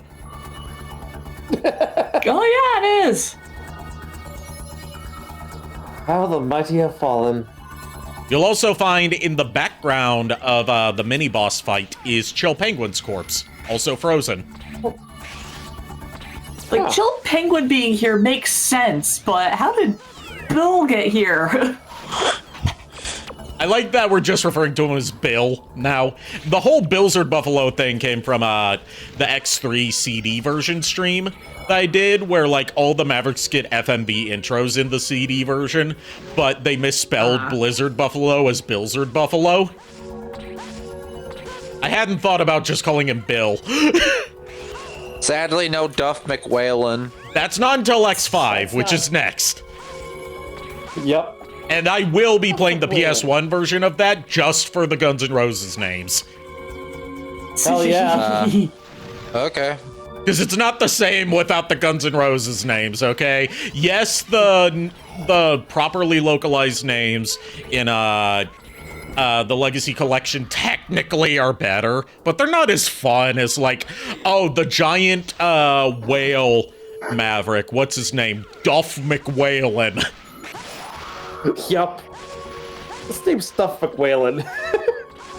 I also got, there's a recurring gag in Star Productions Kingdom Hearts fan dubs with my character Axel, with him being like a internet influencer wannabe. Oh, yeah, that one. And his username Axel the Red comes from Mega Man X5's PS1 localization, where the character Spike Rose Red was changed to Axel the Red.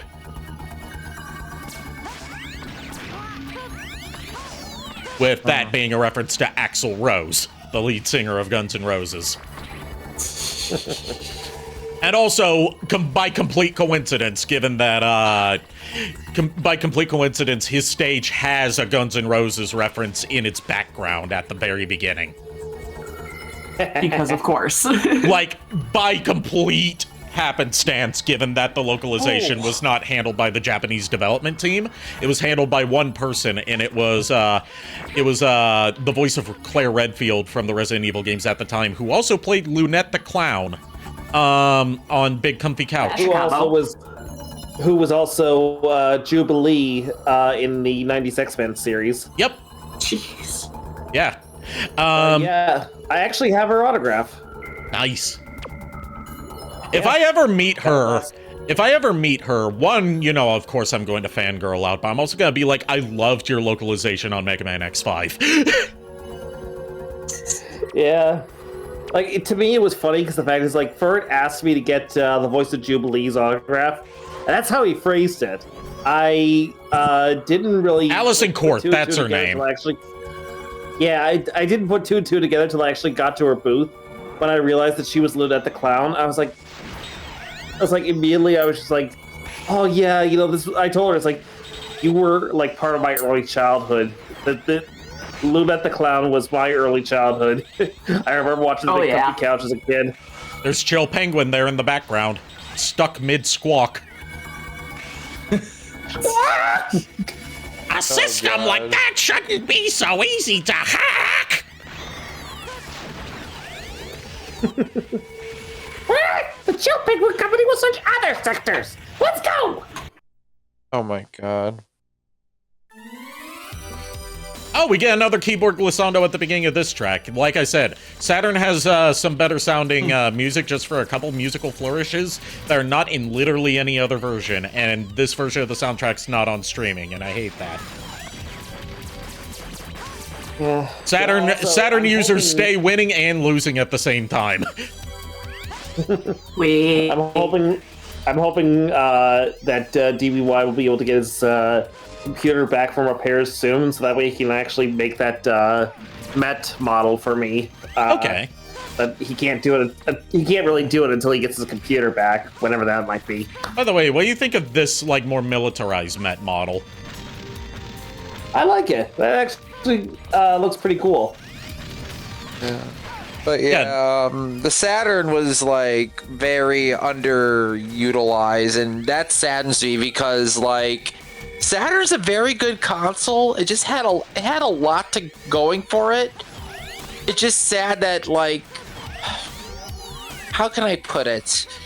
There was a lot of games like, yeah, it did good in Japan, and there were a lot more games for it. I just wish it did better in the States. That's what saddens me.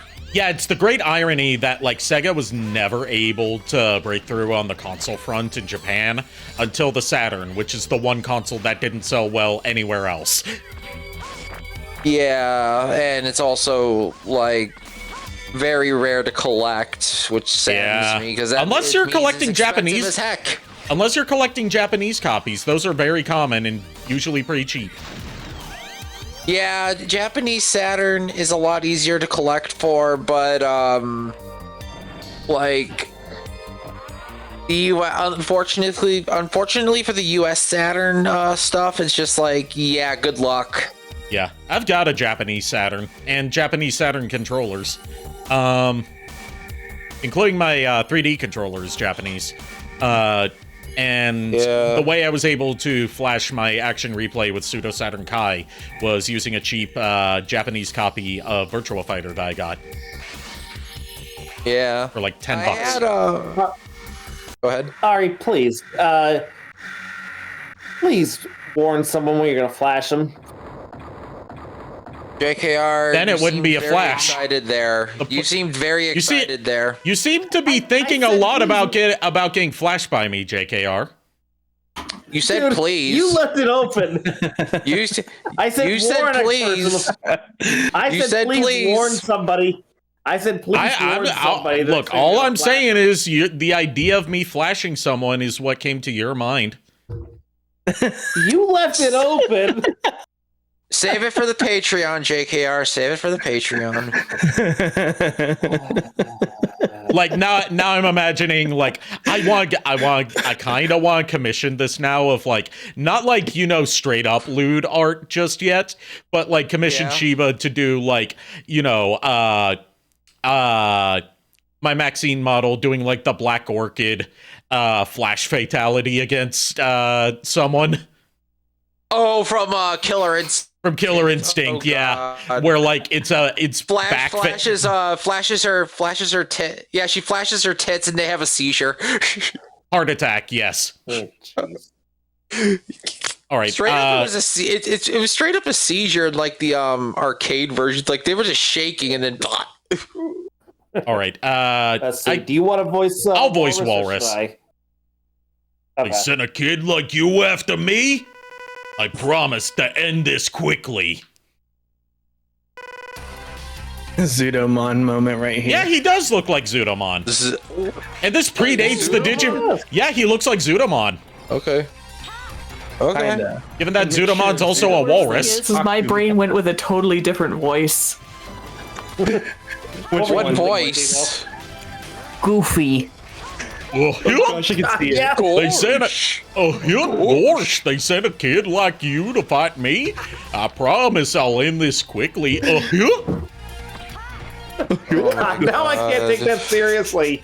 I can't take this seriously. Chaos wins. You're welcome. This is the best stream I've been a part of in a long time. Yeah, Timo makes everything better by adding her own dash of chaos into things. Yeah, her own unique blend of chaos. Timo, we need to hang out more often. You have the humor I have at times. I definitely want Timo to be present for when I get to Mega Man X8, just for, like, talking about the design aspects of, the new Reploid designs, but also, like, my girl Layer, okay? It is. My girl Layer, like, I'm a huge fan of Underboob in character designs and also just in general, but, like, as a Maverick Hunter, when we're there, we gotta talk about, like, okay, what's the tactical advantage of having, like, a breastplate that cuts off to show Underboob? Fan service. Straight up fan service. That assembly line had ideas. Like I've done a role play with someone before as Layer and like worked in my own headcanon. Like this wasn't set in the X universe; it was more like Chobits, but with Layer as Layer instead of like Chi. Yeah. And I had like a headcanon like working in why she wears the underboob and why all of her outfits are always so underboob revealing. Like even her swimsuit outfit from X-Dive is very boobalicious. But like my headcanon for it was like she has a defect in her ventilation system that makes her overheat very easily if she doesn't have like a large area of her body exposed to like vent out steam. Okay, I mean that's a legit. That. Yeah. Yeah, that's given that she's also reason, she's also prone to like blushing beet red, which means her core temperature definitely spikes more often than not. Yeah, especially around 0. We wonder why. I mean I mean, canonically, that could also be a legitimate thing. I mean, yeah. And starting with X-Dive, she breaks new ground for Mega Man X characters and Mega Man characters in general, in that she's the first female Mega Man character to have boob jiggle. Oh God. I will also say that as much as I do like Alia's X5 and 6, I think X5 through X5, 7 yeah, it's design. X5 through 7. She shares the same design. She gets redesigned in X8. Yeah, the X8 is just like chef's kiss. Yeah. Frost Tower generates a huge ice block that acts as a shield. May also be used to trap enemies before dissipating. So it's essentially just a wall. Yes, it's a big spiky block of ice. Yeah, so it's just a glorified wall. Yeah. There is an ice wall special weapon in Mega Man and Base. I think it's literally just called Ice Wall. It creates a wall of ice and then you push it and you can use it as a platform that moves. Okay. Use that to, get over spike pits and other hazards. And also bounces off of walls. I was gonna say also a good way to get through stages quickly. Yeah, I think it is commonly used for speedrunning as Mega Man especially, because he doesn't get the treble, but he doesn't get a rush jet equivalent, whereas Base gets treble boost, where he fuses with treble and just gets to fly. Yeah. Jet Stingray is next. He destroyed the city and escaped to the sea. This is the thing I talked about where, in the Japanese version, it doesn't say he destroyed the city. It says he destroyed the city's power plant. Which, still an act of terrorism, but it means that, but it also means, he didn't just go on a genocidal campaign, wiping out an entire city for the lulz. Yeah. They're all committing war crimes, but the war crimes are worse in the English localization. Oh, this God. also introduces the concept of land chaser stages, where you are on the jet bike for the entire stage, and I just missed the heart tank, so I have to die and go back and get it. Oof. They are auto-scrolling stages, and the most notorious one is the one in X5, because you can die before the ready thing disappears. That's some Kaizo level bullshit right there. Yeah, it's straight up a Kaizo trap because, I've seen Okayu from Hololive die to it because she's been going through the Mega Man X series recently, and she was, caught off guard by the fact that you can die before the ready message disappears in X5's Ride Chaser stage, but also my favorite my favorite joke about that comes from Some Call Me Johnny's review of Mega Man X5, where, he just shows the cut of, ready, instantly dies by falling into a pit. Nope, I sure wasn't. Oof. Oof. Just fucking oof.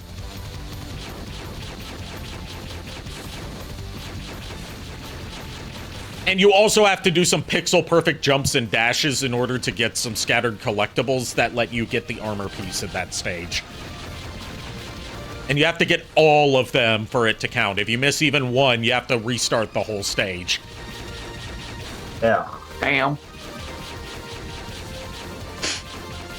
I mean, it's worth it for the Falcon armor, which is a really good armor. Because it lets you fly. But also, it's a bit of a bitch. Yeah, it's a bitch to get all the pieces, and I just missed the sub-tank, and I'll have to replay this stage. You know what? I'll die here because I have 0 lives, and that'll just restart me at the checkpoint. Okay. Because I'm trying to minimize backtracking. All right, who wants to voice Jet Stingray? Sure, why not? I'm impressed that you found me. But your search is over. Get ready, Axe. You know, when this was before I became Arikado and before I met Timo, obviously. Back in the day, I was in the planning stages for a Mega Man X4 fan dub that would have dubbed all the dialogue, including the text-only stuff, for both campaigns. And I had an Australian voice actor voicing Jet Stingray. Because I heard that, I'm like, you know what? Now that I think about it, it would make sense for the Stingray to be Australian. Yeah, I can see that. Oh god, yeah. Yeah, that's fair. Looks like you found me, X. Why am I trying to fight him? I'm supposed to die.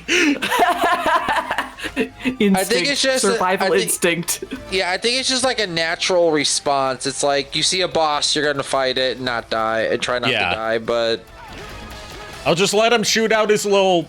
You know, I hate to say this. I know they're supposed to be little stingrays or horseshoe crabs, but they look like sperm. His purple sperm. His purple sperm. Professional about that. You might want to see a professional about that. Firstly, the fact that you're a Reploid and we're not supposed to be able to sexually reproduce. What the fuck? I mean, still, they give Reploids boobs, so... I'm gonna say we're Reploids, not replicants. What are you doing? Well, I mean, the Japanese Japanese version. Probably somebody was bored. Somebody was bored. Probably. The Japanese version does kind of bring replicants into it, because the Japanese version name for the Reploids is the Reploroids, which canonically is short for replicant android. Oh god. That was definitely a choice. In this case, replicant being like they're replicating or attempting to replicate the technology that was pioneered by X. And doing it poorly, because X isn't susceptible to becoming a Maverick very easily, but all the others are. Except for the new... That's a fun one. The new gens are supposed to not be, but that's for when we get to X8. That's a funny one with the viruses. Yeah. The Sigma virus and the Zero virus. Yeah, the thing that about the Zero virus, you know, skipping ahead to X5 discussion again for a little bit, the Zero virus is technically a new thing. It's not the original virus that Zero had in him by Dr. Wily. It is like a mutation of the mutation that was the Sigma virus. But that's just it. The Sigma virus was first being held in Zero. Yeah. And the Zero virus was crafted by Sigma. Yeah. So technically the names are reversed of what they are. Yep. It's just that they went with Patient Zero as who it got named after.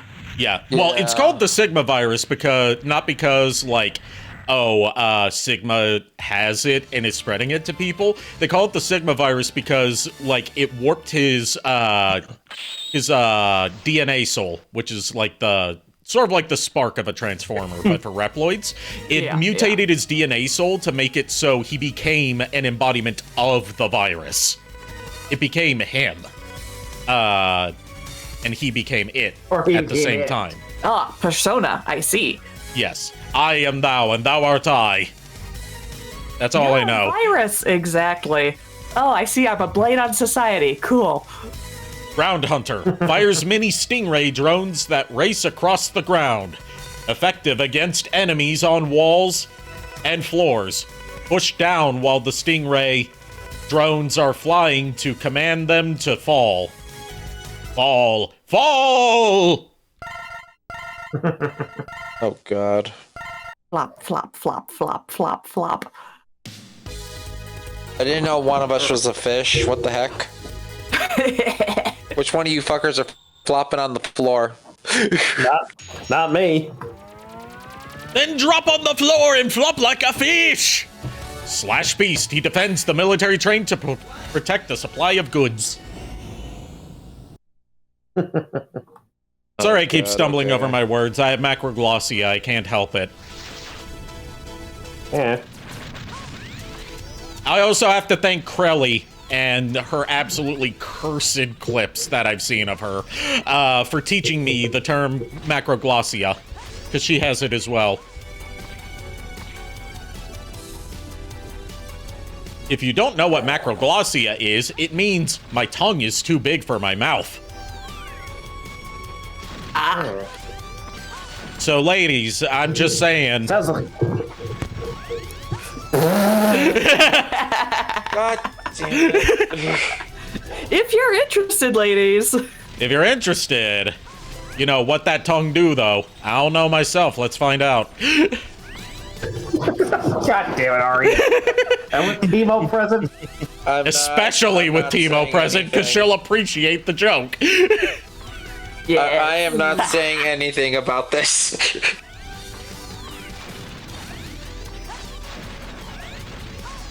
There is a lot of red flags there. Not just red, straight up. Not just red. There's straight up crimson. Yeah, pretty much. You look at the walk into that, not me. I'm good. you look at the hex value for what shade of red it is, and it's like 100% saturation on purely on like the pure red. That's how red it is. Jeez. Hey, I ain't touching that with a 10-foot pole. I would prefer that you don't touch my tongue with anything, really. Not what I meant, but okay.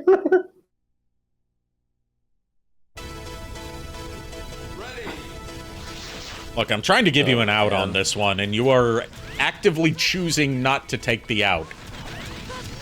Motherfucker, I'm not doing that. We've been over this before. I'm not a motherfucker. I'm trying to fuck Nico's aunt, not his mother. You know, why are you trying to just screw Auntie Maria? Why are you trying to screw Auntie Maria? Why don't we ask this question? Because she's hot. Because she's hot, and she's also got an adorable personality. Well, here's the thing. You're going to have to fight Alucard for her, because guess what? Gladly. I'll fight before you did. I'll fight. You know what? He doesn't. You know what? He doesn't have the genetic proof to prove that he did. Oh, God damn it. I did not need that tonight, but at the same time, I'm taking a page from Krillin in the Boo bits, like when Gohan meets up with Krillin 18 and meets their daughter Marin for the first time. It's like, I see you've got 18 here, and proof that I had sex. Oh no. Oh God, no.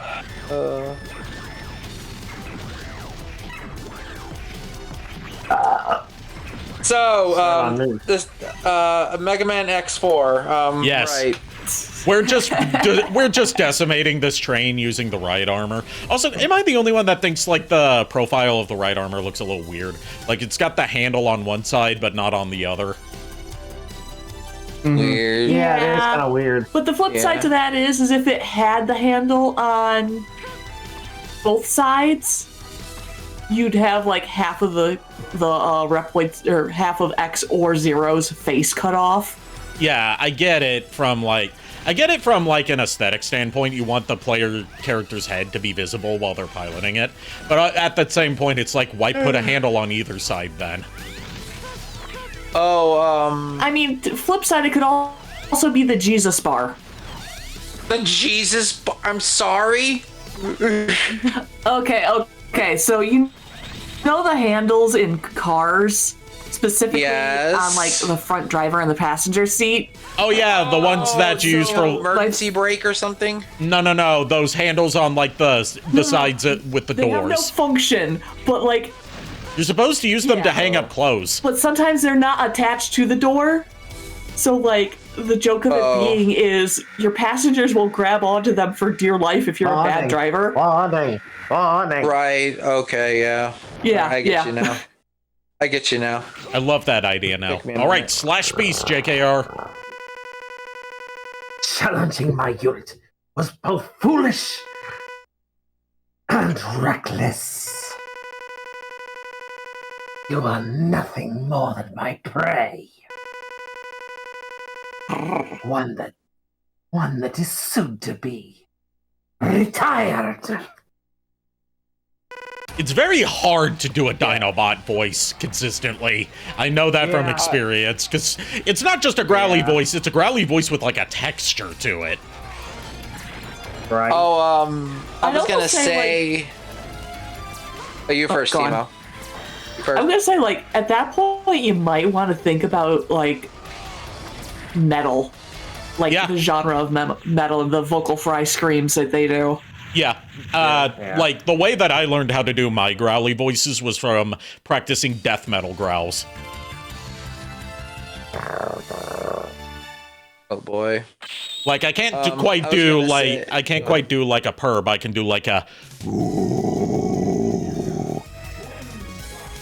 Nice. Like, get the vibration of the vocal cords in there.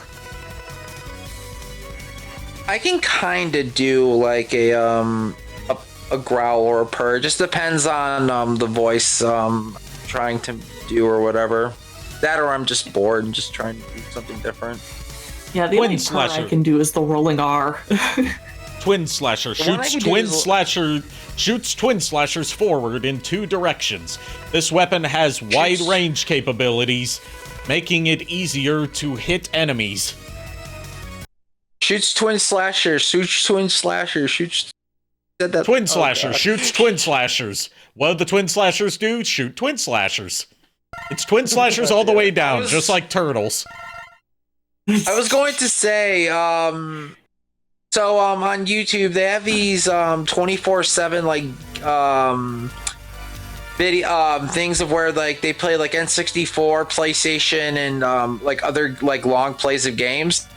They recently I came across a Mega Man X one where they did all the games in a constant like 24/7 loop. Oh wow. Which was very interesting because I didn't think they would actually do one. They did one for the classic Mega Man, but not X until recently. All right, you're up, JKR. The Repliforce has begun assembling. Where are they? The spaceport. They plan to take off into space. Hurry! We have to stop the Colonel. But before that, I'm going back to Magma Dragoon stage so I can get the last armor piece. Yeah. I am going to the one place that isn't corrupted by capitalism. Spies! I'm sorry, that is still the best Tim Curry line ever. And as we progress through this final act of the story, we're going to start seeing that, like, maybe the Repliforce were kind of idiots all along. Like, maybe this wasn't... And also, maybe Sigma may be starting to, like... Maybe he hasn't gotten enough of, like, his clone body juice to keep his brain juices his cybernetic brain juices flowing. Because, like, his plan raises a lot of questions here. Because, you know, his whole thing is like, you know... I was gonna say, with Sigma, like, dying 3 times in a row... And the last time involved an antivirus getting shoved up his ass. Yeah, I was gonna say, there was a lot of, I think that kind of affected his judgment a little bit.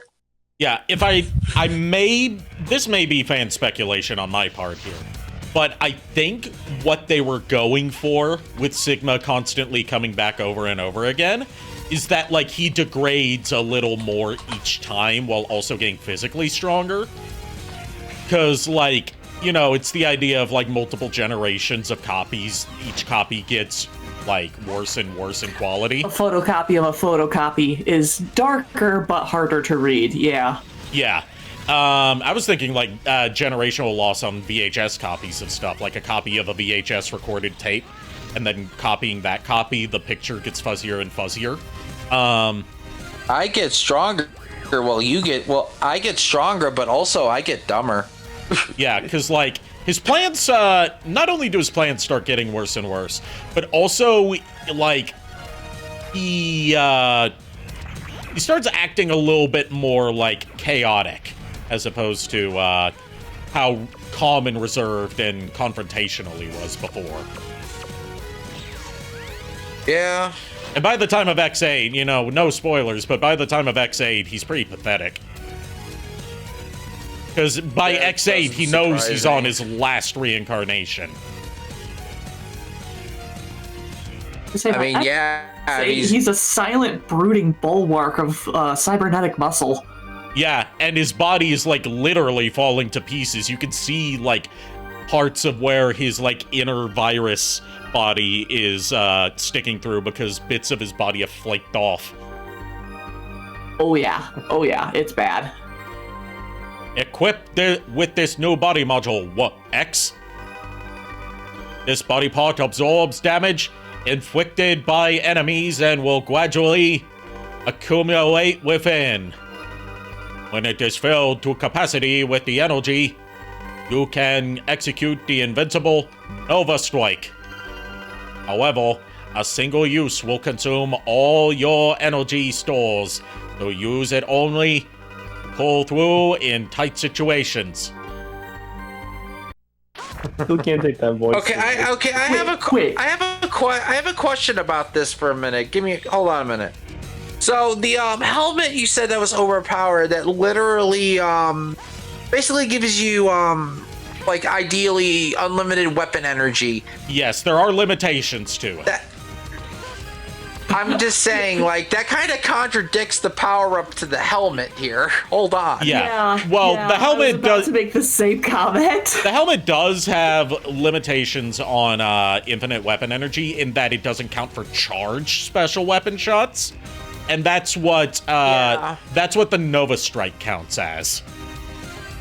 Yeah, I was gonna say because just like I was gonna say, like, it doesn't, like, it just sounds like it contradicts itself though, because you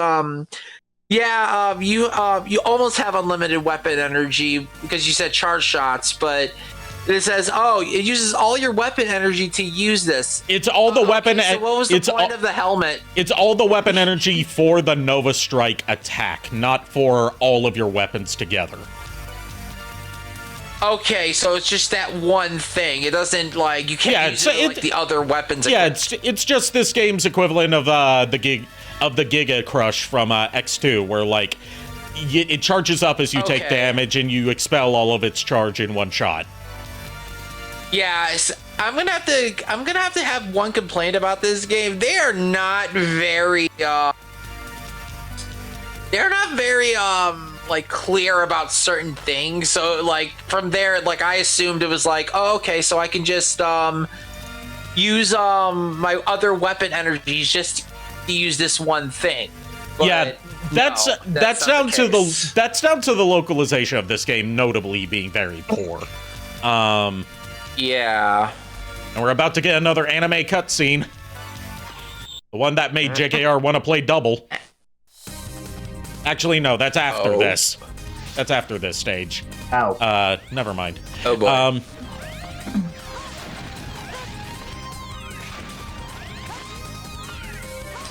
Damn it, now you got me thinking. Now I gotta look up and see if there probably is. There's probably a D&D 5th edition build for, making Zero as a character. There's gotta be, and he has to be either a fighter or a samurai. Actually, give me 1 second. I'm curious now. Now you got me intrigued. I like that you picked up that word from me.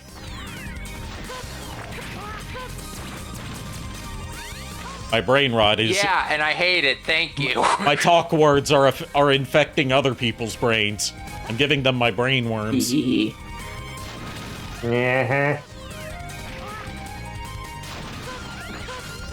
tried with me, but it hasn't worked yet. Yes, the fuck it has. Okay, name one. Steamed hams. Okay, in my defense, I picked that up because you showed it to me, not because you kept doing it. Even the way you say so is taken from is reminiscent of Chalmers saying what region? See? All right, fine. I'll name it. Also, the insistent trilling of the R's from Robotnik. Okay, that's fair. Not sure how that happened. But it just became like a quirk I could do when voice acting certain characters, and I don't know why I just picked it up. I am back. Welcome back. So, I did not expect this because I did not think this build. I did not think this build. Go ahead. Sorry, if there's voice. No, he was just saying warning. No. Okay, Yeah, I was gonna I say. see that So I did not expect Zero to be a dexterity, intelligence, and charisma build. Yeah, that tracks for his character. Because it does, but here's the thing: it's 14 levels of I think it's like of a fighter class subtype, and then going into it's basically Zero's basically an Eldritch Warforge. Okay. Yeah, no, That also tracks. Yeah, because it's like, oh, focus on high mobility, and apparently in D&D there is an energy beam like for the Z-Saber, like legit straight up a Z-Saber in 5th edition, and I'm like, oh, right, okay then. Oh yeah. Well, there you go, Ari. Like... If you ever want to build Zero, there you go. Okay. It's a multi-class, but there you go. All right, Colonel, step back. I'll stop anyone who tries to interfere with our independence. Enough of this! It's only an illusion! You hunters will never be able to understand us. Get ready, X. Show me what you've got. Oh boy, also, I love how like Colonel and Iris are so British, but everybody else voice-wise is like distinctly not.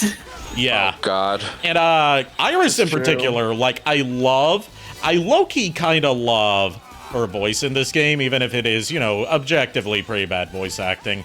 But like the accent she has that keeps switching between like British, Australian, and at some points Texan. Wait, this Texan? I never realized it. Yeah, her accent just travels all over the English-speaking world. She has her own unique language. Wow. Irisian or something? I don't know. Irisian. It's a canon term now. It's a regional dialect. It is a regional dialect. A regional dialect, population 1. Population 1. Impressive, but it's too late. What? I'm kind of crying. The Repliforce already left. You did this to yourself, Miles. The Repliforce. You did this to yourself. The Repliforce already left for space. I'm beaten, but the Repliforce will never perish. Reploid's nation will be born in the vastness of space. Colonel! Let the robots go into space. Space! To be fair, the conflict wouldn't have been as bad if the people just said, yeah, sure, okay, whatever. Like, Yeah. let the robots go to space. Well, when you see what happy birthday to one on Mars centuries ago. When you see their space nation that they're trying to build, you're gonna see like, okay, yeah, I know. There's cannons. Oh my god. There's not cannons. It is a cannon. Yeah. Yeah. That's not a cannon, that's a space station. That's not a moon, it's a cannon. Spice! Space! Double. Watch the ship for me. I'll go after them. Sir, reconsider what you're doing. It's far too dangerous. I was going to say, like, I just realized, since when were they on a ship? Yeah, good point. Yeah. I always thought HQ was none of this has grounded. acknowledged them being on a ship. None whatsoever. It just sounds like all this is like everywhere. Like you're not really told like where you are exactly. Yeah. You just assume, okay, we're at HQ. Well, where's HQ? Apparently it flies! Yeah. It flies now. We don't have any other option. Oh. I'm leaving you in charge here, Double. Yeah, the name of their Reploid Utopia. Final Weapon. Oh god. Yeah. Also, apparently Totally doesn't look like the arc from Sonic, by the way. Nope. Yeah, not at yeah. all. This predates the Space Colony arc, but it looks just like it. Yes, X. I'm totally not going to be pissing on the moon. Also, now it's a submarine, apparently. Whoa! What can painting it yellow? What can I say? They thought it was. I mean, when you say it's a submarine, apparently, you know. What can I say? It's submersive and breathable. I hate it. But I hate it.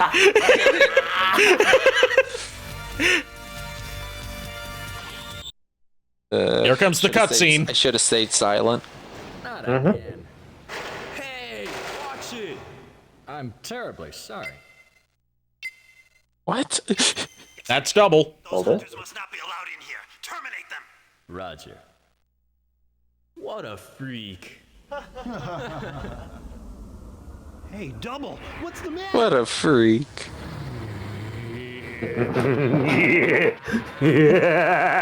Yeah, Double was a double agent. Go figure. Gee, with a name like Double. Also, lots of blood for some everywhere. reason.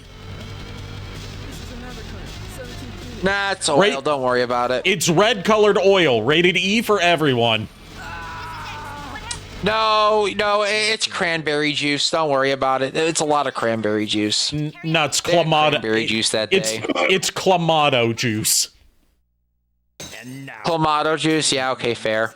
It's V8. No, it's cool. No, I would say it's Kool-Aid, cherry Kool-Aid. Oh, yeah! Cherry Kool-Aid's darker. It is a dark red, so yeah, it could be cherry Kool-Aid. It's Jello mixed with heavy cream. Depends on the flavor of Jello. No. It's Jello flavored. It's Jello flavored. I don't know what to tell you. I baked you a pie. Oh boy, what flavor? Pie flavor. Speaking of which, a new Asdif Pie movie flavor. came out. A new Asdif movie came out today out of fucking nowhere.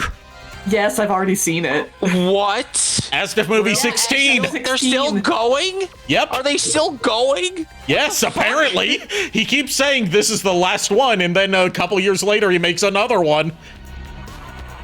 God, I remember Asdef movie back in my high school years. God forbid, man. What the hell? Double? What? Why are you here?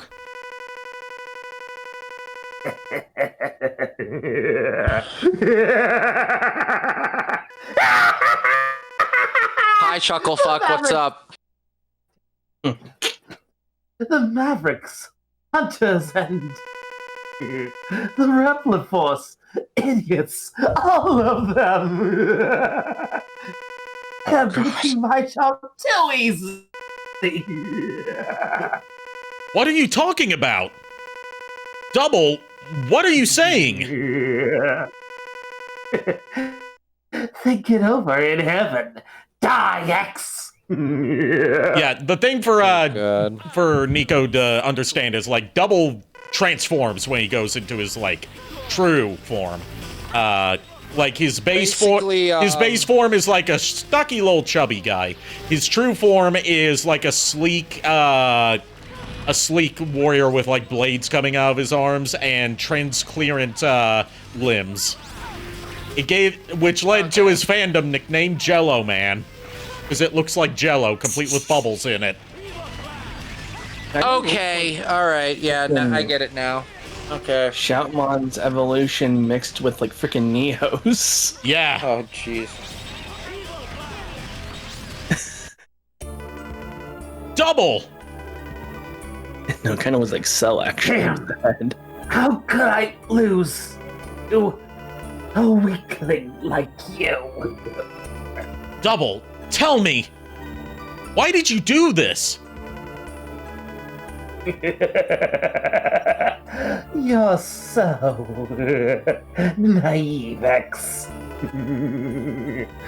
I was sent as a spy from the very beginning to keep an eye on you. Double, I trusted you.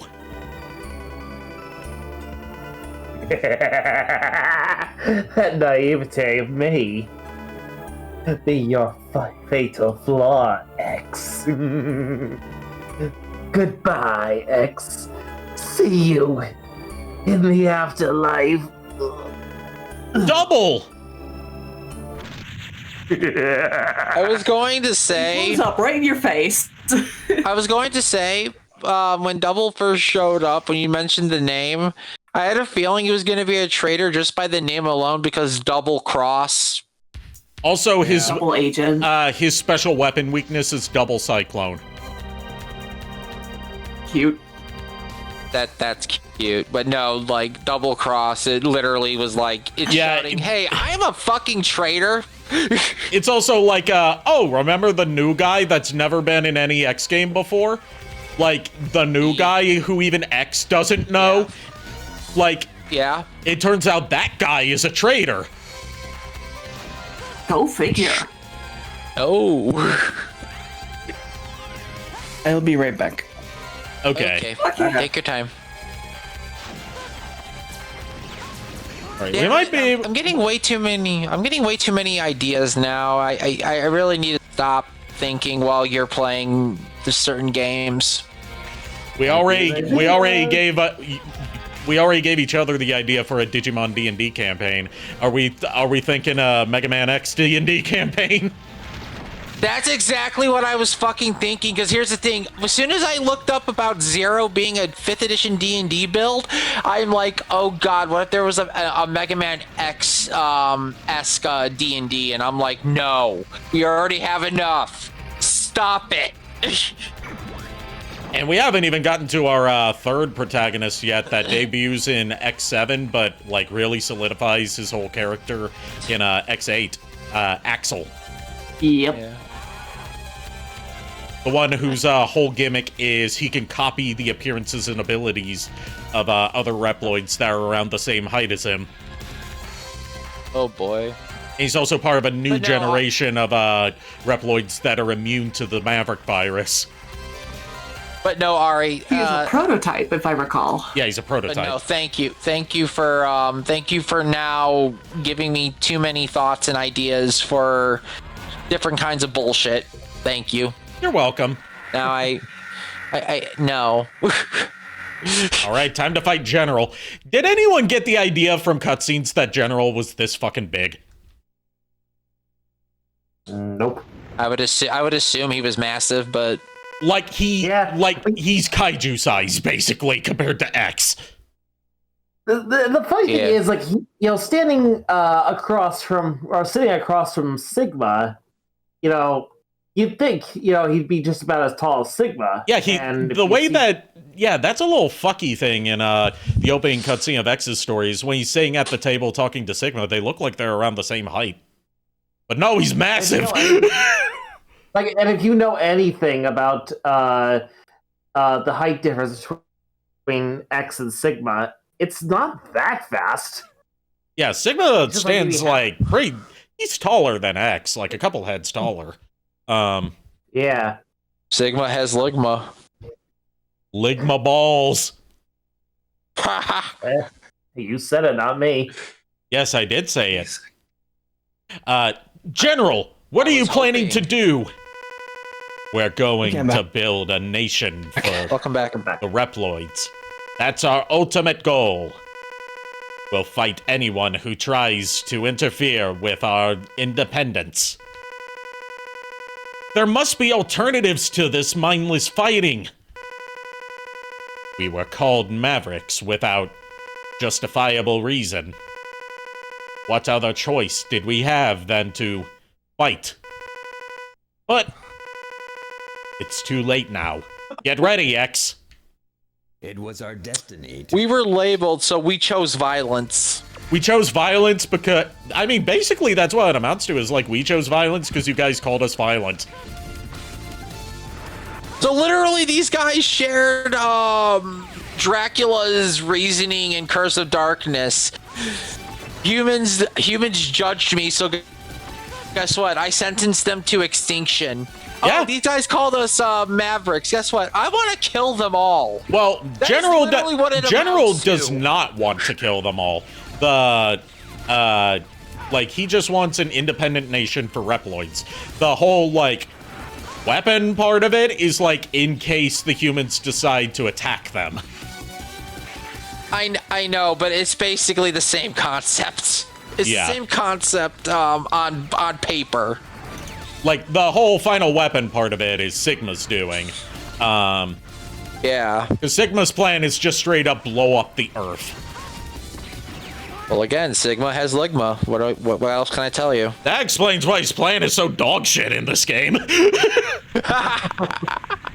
The Ligma is spread to his brain. Oh no. And thus it has spread to the other Mavericks. The only is inevitable. the only boss to survive the post-boss explosion is General, and he survived missing an arm and a leg. I guess he's just like Goku. He pays his taxes one leg at a time. I was gonna say he's more like the Black Knight from Monty Python. He lost arms and a leg. I can still fight. Come here, I'll bite your ankles. That's kind of a only big a threat. fight. coming all from right, General. all right, I'll do you for that. You'll what? Come here. What are you gonna do? Bleed on me? I'm invincible. You're a loony. He also has a Imagine the General going to bite your ankles. That would actually be pretty terrifying. I'm not. That'd be gonna lie. terrifying because he could 'cause just you go from the top down. yeah. Given how big I'm he gonna is, bite he your wouldn't legs go. off. Given how big he is, he wouldn't just go for your ankles. He'd bite your whole leg off. I'm gonna go for your ankles, X. Oh yeah, sure. I'm really scared. Oh God, he took my leg. My leg! What? All you hear is just- What happened? It can't be. This weapon must be malfunctioning. General, what do you mean? Someone else is controlling it. You must hurry, X. The Earth is in danger. All right, I'll stop the weapon myself. There needs to be fan art of this guy going for your ankles with like no limbs. Wait, okay. So hear me out. I'll hear you. Sigma's plan was to use the Repliforce to make the ship to blow up the Earth. Yes. That way, the only things available are other beings he could infect and Yes. aliens. Yes. Okay, cool. You know, the more I hear about these plans, the more I'm just like, but why though? I mean, Sigma's whole thing, like, you get more of it in Maverick Hunter X, because that was trying to go for, like, a more grounded, darker story that is, like, setting up plot events from the beginning instead of making it up as they go. Like, his thing is, like, Reploids are the true next step in mankind's evolution. And just like how the Homo sapiens like wiped out the other hominid species out there and were the ones to survive, Reploids will wipe out and surpass humanity. Well, I know how they did that, and that's not how Sigma's doing it. Yeah, he's doing it through violence instead of through breeding them out of existence. Yeah, and then eventually something's gonna replace the Reploids. In the Legend series, that's the Carbons, in that they are basically a perfect synthesis of machine and human. To the point here's where the they thing, believe that they're human.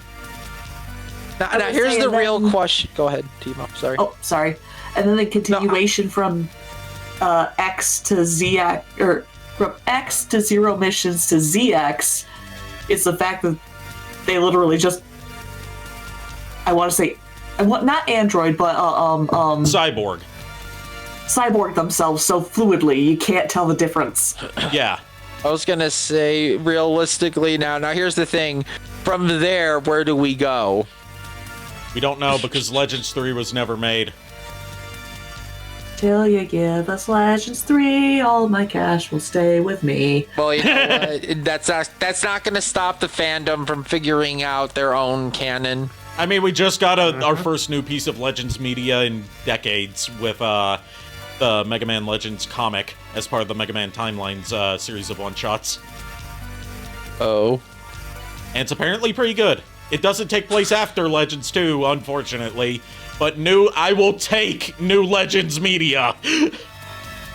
Now here's the question: yeah. Is number 36 the hero of this comic? No, it's Volnut.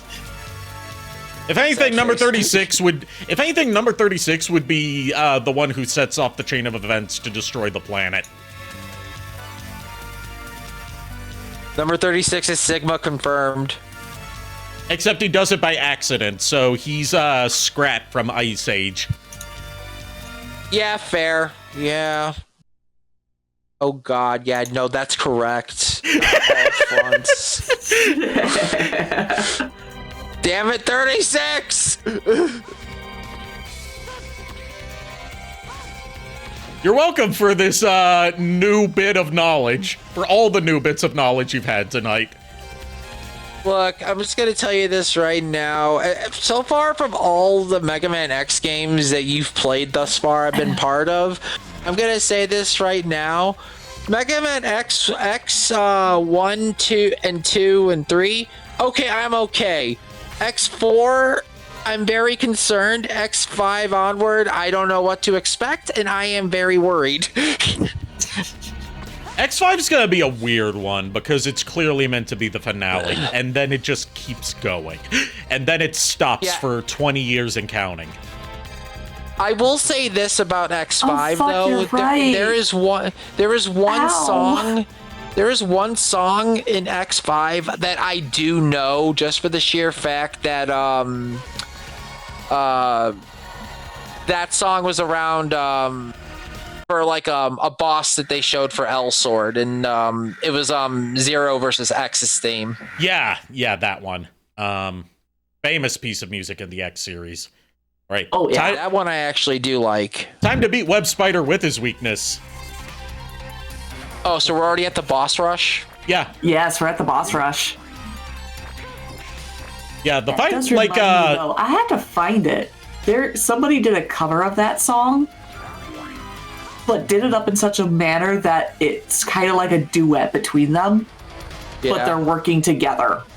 There's also an official separate sides. There's an official vocal cover of it from the Rockman Holic project called X-Buster. That's it. X-Buster. Yeah. Yeah, that was officially sanctioned by Capcom for the 25th anniversary.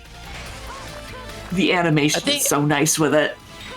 I think Juno Songs and Man on the Internet did one of that song too. But no, the boss that they used in L Sword for it was with that song was Solus, because he looks like a fucking Maverick Hunter the way he is like portrayed and the way he fucking fights. I'm like, so you literally just gave us a Mega Man boss in a 2.5D MMO.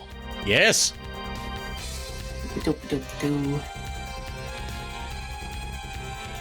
Just resetting my tracking a bit here because it was getting off center. It was getting askew. It was getting fucky wucky. It was getting fucky wucky ooh woo. No. Oh God. It ooh woos in stereo. What's the matter? You don't like the ooh-woos? I don't think he likes the. I don't think he likes the ooh woos ooh woo. It's not the fact I don't like the. It's not the fact I don't like the ooh woos. It's the fact that Lulu uses that against me a lot. And the fact is, it is completely unfair because every time she does it, I cannot say no to her. What can I say? She's naturally a. What can I say? She like literally she. I'm saying this like, you know, as someone who obviously hasn't known her as long as you, but I've known her the longest out of any of us other than you. She is fucking adorable, and she knows how to weaponize it.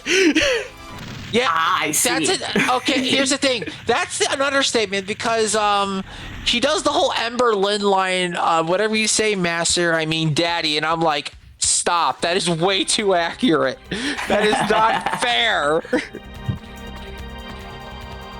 Lulu, I love you, but holy hell. The weaponized cuteness is way too overpowered. Please nerf. Okay, but why is it green? I haven't said that in a long time. Yeah, Why is it green? What? Okay, why is it green? It was a running gag in my streams for like a year straight, where like when I would switch screens to the ending screen, it would be like a solid green screen for some reason, because the video feed was corrupted. I would say, why is it green? Oh god. And then when we're doing the rematch against Jet Stingray, the water this time is green. Oh god. Wait, no, it's not Mountain Dew. Fuck, no, it's a different reference. Monster. Star Trek. It's Surge. Star Trek. We don't know what it is, but it's green. Oh god. It's green. It's green. Oh my god. It's green and it smells funny.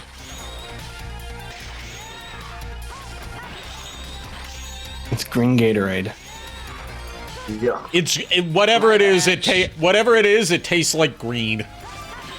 I'm gonna tell you this right now. I've actually tried that green Gatorade, and apparently the flavor is called cucumber lime. I was like, no. I was like, no. Okay, Stop it. I will say this. I like lime, and I like cucumber. But together? Fuck no. I even tried it. I even tried drinking it when it was cold, and I was just like, no, it's bad. Why would you make this? Like, no, none of that. Shame on you. I'm like, oh god. I'm like, oh god, no. I'm just like, I don't want this. I did not. Give me. To quote another Sinor card gauge line, this is not what I sagged on for. Look, I like white. Look, I wanted white cherry Gatorade very badly after that. I was just like, no, please give me a good flavor. Speaking of white cherry flavored stuff, Timo, do you know the VTuber Fifi? Fifi? Yeah. I don't believe so. No. She's one of the most famous lewd tubers out there, in that like she's openly like sexual on her streams and has been banned from Twitch multiple times for it, and has a fansly, and she has a new gamer subs flavor called Fifi's Dirty Little Secret. And it is like, the flavor sounds delicious, but she did a trailer for it that was like so on the nose that got demonetized, so she had to upload a safer work version.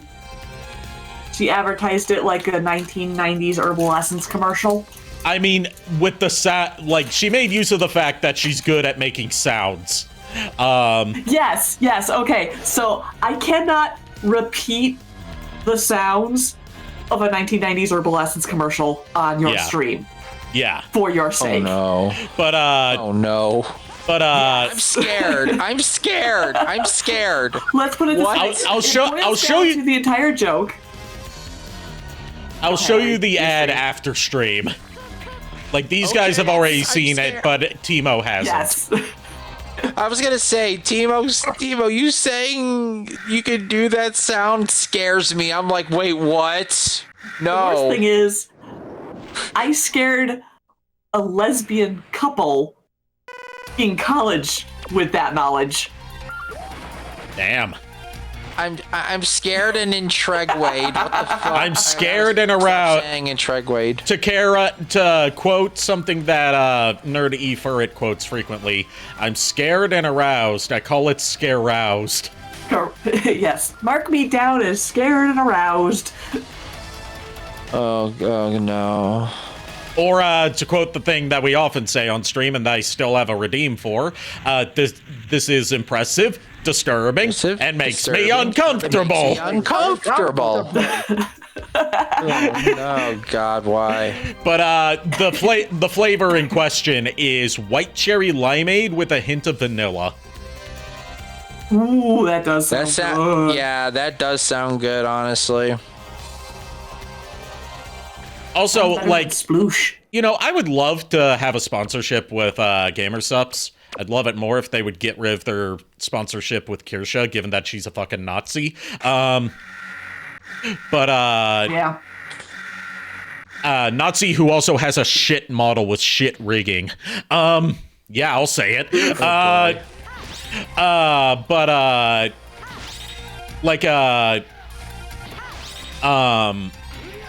I've tried some of their flavors before. I like some of their more basic flavors. Like, my favorite one so far is called Good, which is just cherry slushy flavor. For Gamersups? Gamersups, yeah. Yeah.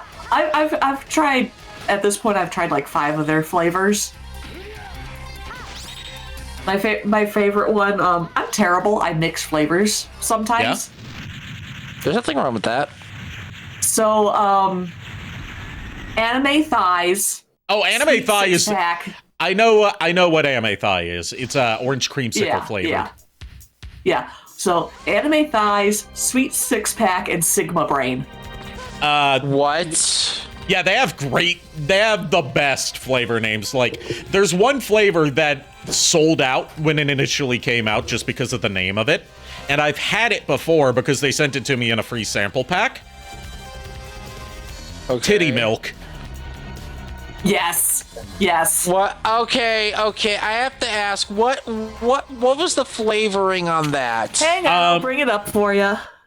They have a description of it, but from my ability to taste it, it tasted sort of... It had a hint of, like, you know, like a lemon or lime to it, but that's not what it's supposed to have. Like, it's obviously supposed to have a milkish flavor to it, but it's also got, like, some sweet fruitiness to it. Why did you send me to Schlatt milk? No. What the fuck? That is the flavor. Okay, they renamed it then. Because it's not titty anymore. Yeah, because it was Schlatt's flavor. It was called Jay Schlatt's titty milk. Well, now it's just Schlatt's milk. Okay. All I right. guess it was just too racy for them to call it that. Probably. Let's see. According to the description, from 17 variations, we chose an elegant blue raspberry flavor and paired it with a natural milk flavor to give you a refreshing GG with ever so slight dessert-like qualities from maximum compliance factor and long-term drinkability. Parentheses, does not contain milk. I am very concerned. See, when I tasted it, I didn't get the blue raspberry in it. I got like a lemonade flavor to it. And they also have one called Brand Risk, which is like a peachy flavor. Yeah. Oh God. Okay. I never tried. I think Lulu had got a Gamersup sampler, and one of the ones she got was the guacamole fart. Oh yeah, guacamole gamer fart. Guacamole gamer fart. Yeah. Because she got a Lucius Merriweather Gamersups cup, and she got a bunch of different flavors. One of them was the guacamole gamer fart. She was afraid to drink it, so I tried it, and I'm just like, I am very confused. Yeah. Okay, here's one for you. I've seen this one as a liquid, and it is absolutely blue screen of death. Okay. That's not its flavor. I just found out. Okay. What is the flavor? It is Amelie's Blue Screen Babe. Something new for Furret to try, because he's not okay for Amelie. Yeah. Yeah. No, he was not. Error 404. Uploading Amelie's Blue Screen Babe. a calculated combination of black cherry and lemon tea. The only That's blue interesting. screen you'll be looking forward to. Oh God. It actually sounds good. I love black cherry flavored stuff. Yeah, which is why I'm like, Yeah, wait a minute, it's black cherry? I was gonna say, yeah, black cherry's pretty good, but that surprises me for the fact that it's called a blue screen. Oh, but it's black cherry and lemon tea. To be fair, Where's the though, blue screen? The drink is it blue colored. Blue screen of death blue. Oh, I've the seen it color IRL. is the color is blue. Okay. Yeah, which is why I'm surprised going, oh, it's black cherry. What? It's black cherry, but obviously I see blue. There's a new product they sell on there that got Nico interested. Shy Lily technically has 2 drinks on there now because now they have a melatonin hot chocolate. That's that Shy one I'm Lily. interested in. That's Shy Lily branded, called Shy Lily's Lullaby. Yeah, that one sounds really good, and I feel like I may want to try that to help with my sleeping issues. Yeah.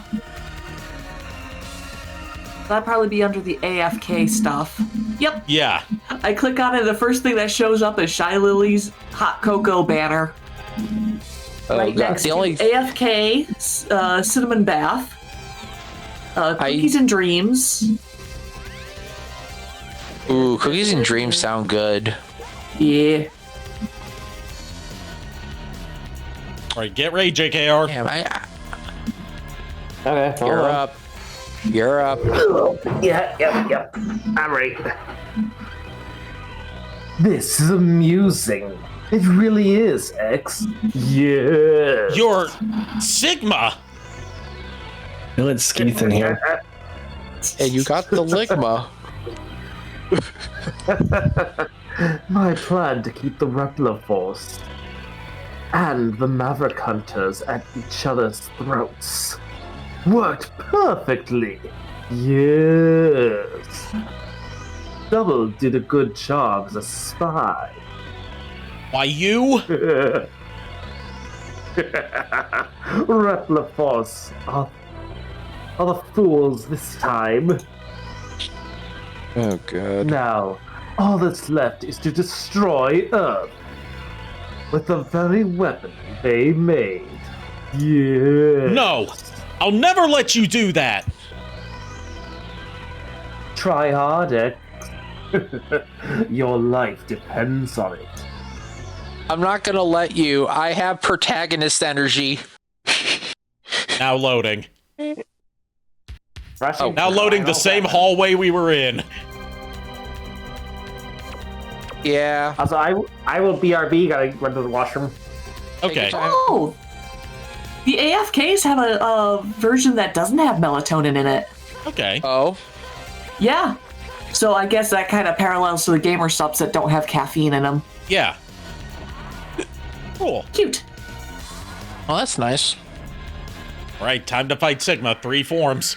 His first form's a joke. Tremble with terror. Sigma, with all 3 forms you have, that ligma must be really terrible for you.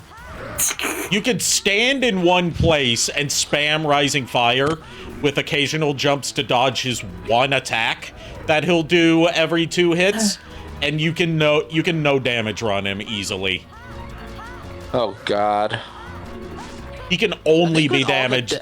He can only be damaged by Rising Fire in this form, but like, as long as you spam it, as soon as he spawns in, he'll get hit by it. I'm just gonna say, with all the deaths that he's had from Mega Man X1 through 3, he's just like, I'm just gonna stand here and do this while you hit me. He's like a cat. He has like 9 lives. All right, time for round 2, as he said. I hate you, Miles. Now I'm thinking about Sigma with cat ears. Thank you. I don't need this. We already have Catboy Sephiroth. He goes to swing the scythe. Yeah. All right, I will take over Sigma duties. Since I'm right here. Okay.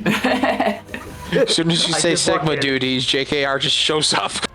I'm here, boys. You heard the call of the Ligma. Oh, Yep, fuck he off. did. He heard the call of the ligma.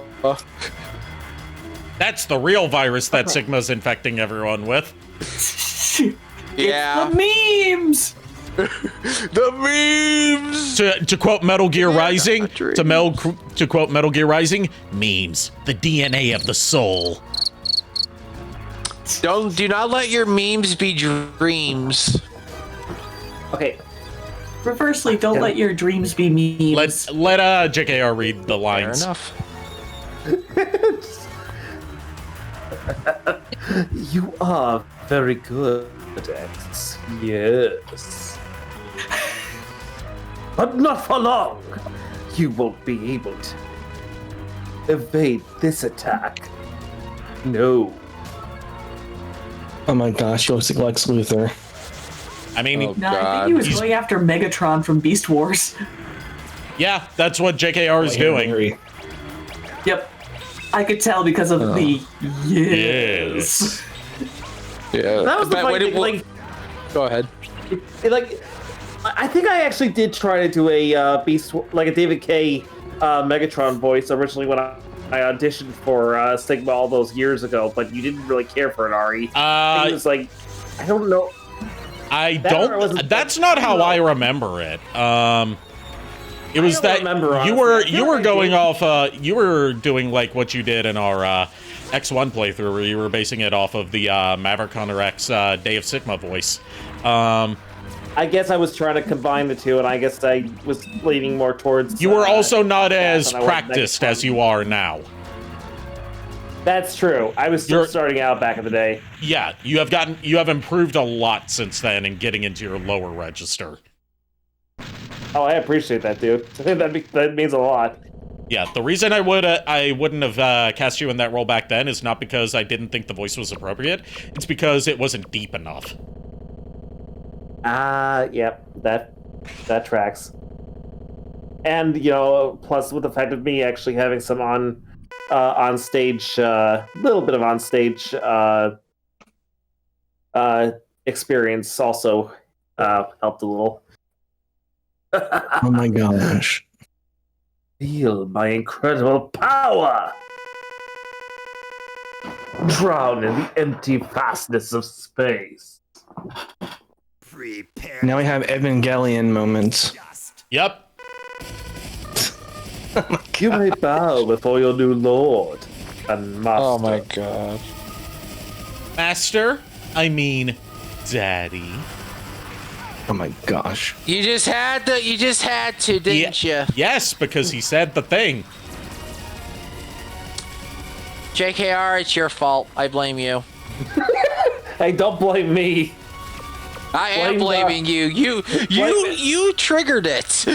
Blame Emberlyn. She's the one who brought this to begin with. Oh, sure. Blame the woman. Wow. Yes, Really? I did go Wow. Damn. Play it. JKR, you can't win. Alright, I gotta ask you this. Is there a level you will not stoop to? Yes, I will not use slurs. Okay, fair. Look, I don't need you summoning the Lulu with that, because if that is summoned, I am going to be scared. You should be. I mean, so should you, Miles. Yes, you should be.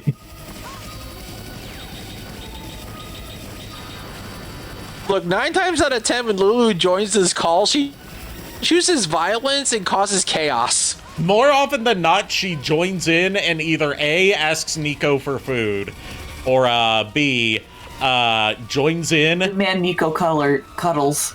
No, that has happened before, but I was going to say, like, joins in to drop a D's nuts joke and then immediately leave. I can respect it. Yeah, Lulu is a chaotic creature of fun, love, and quite possibly she wants to still go after JKR because of certain things. Yeah, he knows what he did. Yeah. Yeah, unfortunately, I did a lot, and wasn't even anything, major. She just, Tried to go after me. You underestimate my ability to hold a grudge. I don't know why I went a little bit Master Roshi with that for Lulu. Like, she just stands outside your door. You're gonna have to leave your house sometime, motherfucker. She's like one of my favorite Zentreya quotes from when she debuted the 2D model for her gecko form. Yeah. Back before that became the chat was I'm in your walls. Gecko Zen is peak Zen to me. I'm sorry. That's just how it is with me. What's so funny? This weapon is aimed straight at Earth. Already. No one can stop it now. No. Damn! Also, one of the only times you see X say a swear. The other time being finale of X3. Goodbye, X.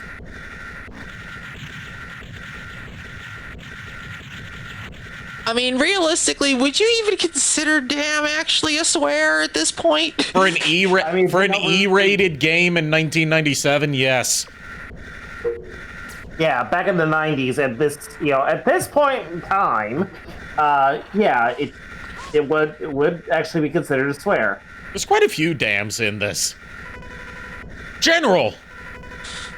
The weapon can be stopped with my body. But then Many of my men have died. As their leader, I must leave with them. X, please forgive our foolishness. General! You didn't give me car insurance, damn you! God damn it. The general's, I'm promoting the colonel. Goodbye. Yeah. FMB. Fuck.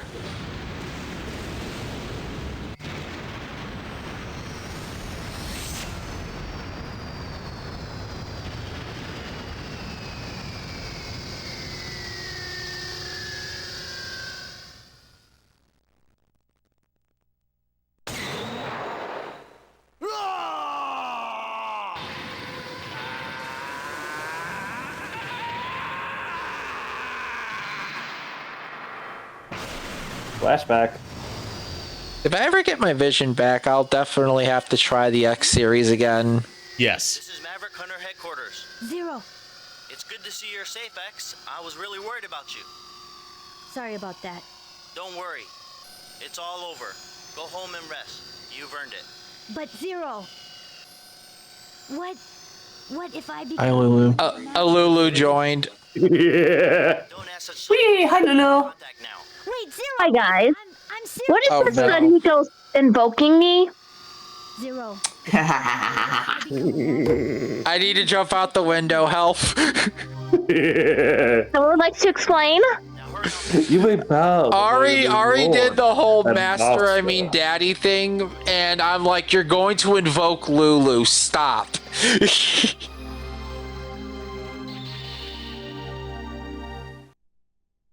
Master.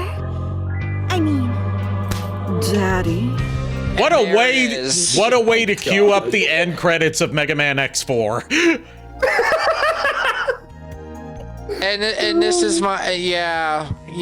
You know what? With both Lulu and Timo in here, it's already double the chaos. If Kitty was here, it'd be triple chaos. Yeah. So that was the reason that Nico tried to evoke me? I wasn't the one who was invoking you.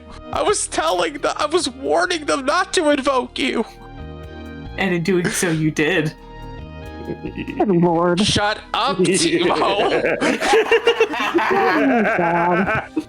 You may bow before the Lord and Master. Master? Check, JK. I mean... you were... No. Daddy. No. God damn it! I thought I got away scot free. I thought I got away scot scot-free. God damn. I had a flawless record and this happened. God damn it. 2026. Well, boys and girls, the flawless run of 2026 has already failed. I made it 1.5 months in. It was a valiant effort, but sadly, no. 2027's the year. Yeah, 2027. Time for 2027 to be a thing and try again. Only to fail day one. Only to fail day one. We're not gonna let you beat on this one, Nico. We're just not gonna let you.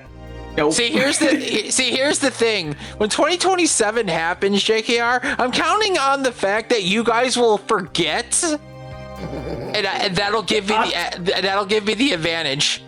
Us forget? I don't never. Look, Timo, I would not forget. I know this one for a fact. I'm more scared of Timo than you, Ari, and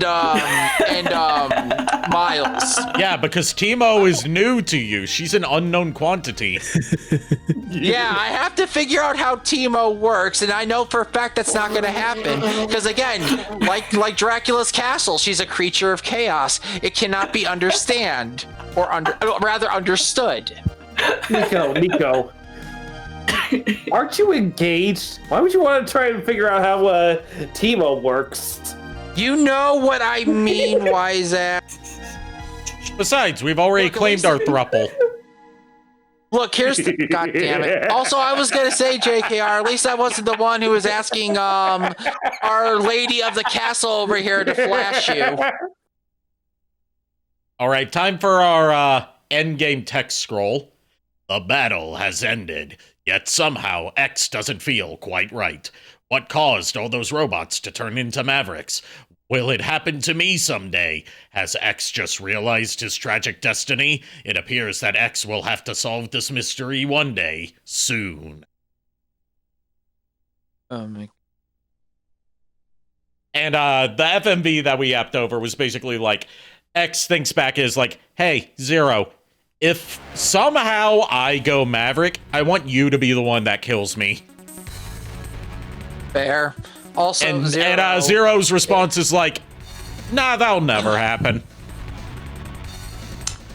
Hey, Zero, if food go in oven, hot food cold eats. Hey, Zero, why did they call it oven if you oven the hot food, if you oven the cold food, out hot eat the food? Don't ask such silly questions. I'm breaking contact. Wait, Zero! I'm going home, X. Think about your life. I'm going home, X. I just lost my girlfriend. That's a whole story I'm gonna have to tell you next time. God damn it. You lost? Oh, Iris broke up with you? No, I had to kill her. Zero, what the fuck? What? Zero, what the fuck? There was complications, I'm sorry. like, Zero, what the fuck? I know what I said. I understand complications. I don't understand a breakup. What do you mean you killed her? All right, we'll do, fair, she came at me with a kitchen knife. We'll do part of Zero's playthrough tonight, and then we'll continue it later, because we have been going at this for about 3.5 hours. Yeah. All right. Zero playthrough it is. He has a different opening FMV than X does. Mm-hmm. And also different opening stage music. Time for a nightmare. Yep. I do remember you also wanted me to voice Wily here. But who are you? After him. He is my nemesis. Our rivalry is what gives me motivation in life. Now go. Destroy him. Destroy him. That's an order. Wait, that's Wily? Yeah, that's Wily. Wily. Literally, Wily created Zero. Well, yeah, I knew Wily created Zero, but... He just wasn't expecting that voice for Wily. I wasn't expecting that voice. I was like, wait a minute, what? Yeah. You want to hear another voice you won't be expecting? Emergency, emergency. Same dream. Okay, that one's more believable. For this dub, yes. Emergency, emergency. Wiley threw me off guard. Okay, Wiley threw me off guard. That other voice, though, yeah, that tracks. Mavericks emerged at the point 5567. They've occupied Sky Lagoon. This looks like Repliforce is doing. Repliforce? Okay, I'm on my way. Oh, God. And yeah, this tune right here basically became Zero's theme song in the eyes of a lot of fans. It's like, it goes so fucking hard. And also, first game where Zero gets his own, like, separate campaign and isn't just a glorified, like, easy mode for X that can't fight bosses or mini-bosses. Yeah. But the way his gameplay works is he can only use the Z-Saber. He does not get special weapons. He does, however, get new moves he can do with his Z-Saber. I'm assuming with the Z-Saber, though, since he can't really do range attacks, the Z-Saber is incredibly strong. It's strong, and you can do a fast 3-hit combo. But you have to be, like, right up in an enemy's face.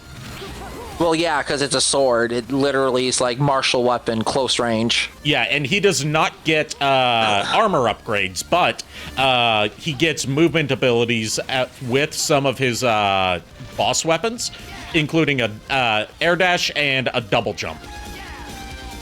Yeah, so basically he's more a swift, close range fighter rather than ranged. Yeah, he has only one ranged option. It's the only move of his that has ammo. Basically, it's his Giga attack, except he gets it as a boss weapon instead of armor upgrade. Okay. Like, all of his sword techniques have Zero, you're locked in. So when you play Zero, you're practically locked into using the Z-Saber. Yeah, because it's the only weapon he gets, but it's so versatile. Dragoon! Yeah. Dragoon! So, hold on, let me get into the Zero. X. Alright. Dragoon! You're in the 14th unit. Why? This doesn't look good, Zero. That Maverick took out the power. What? Then the Sky Lagoon will come crashing into the ground. Yes, and destroy the entire city. We have to do something. It's too late. We must escape now.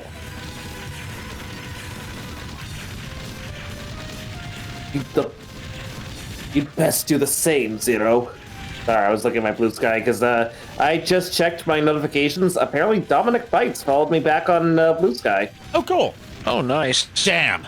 If the Sky Lagoon falls, it'll be disastrous. There's no time. I'm going down. There's no time, I'm going down is exactly what Iris wants to hear from him. There's no time. I'm going down for shameful rectum. The carnage. It's horrible. These Mavericks will pay for this.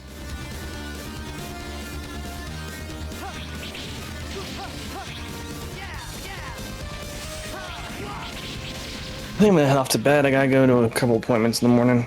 Okay. Thanks for stopping by, Miles. Good night. Have a good night. Get some rest, Miles. Have a good night.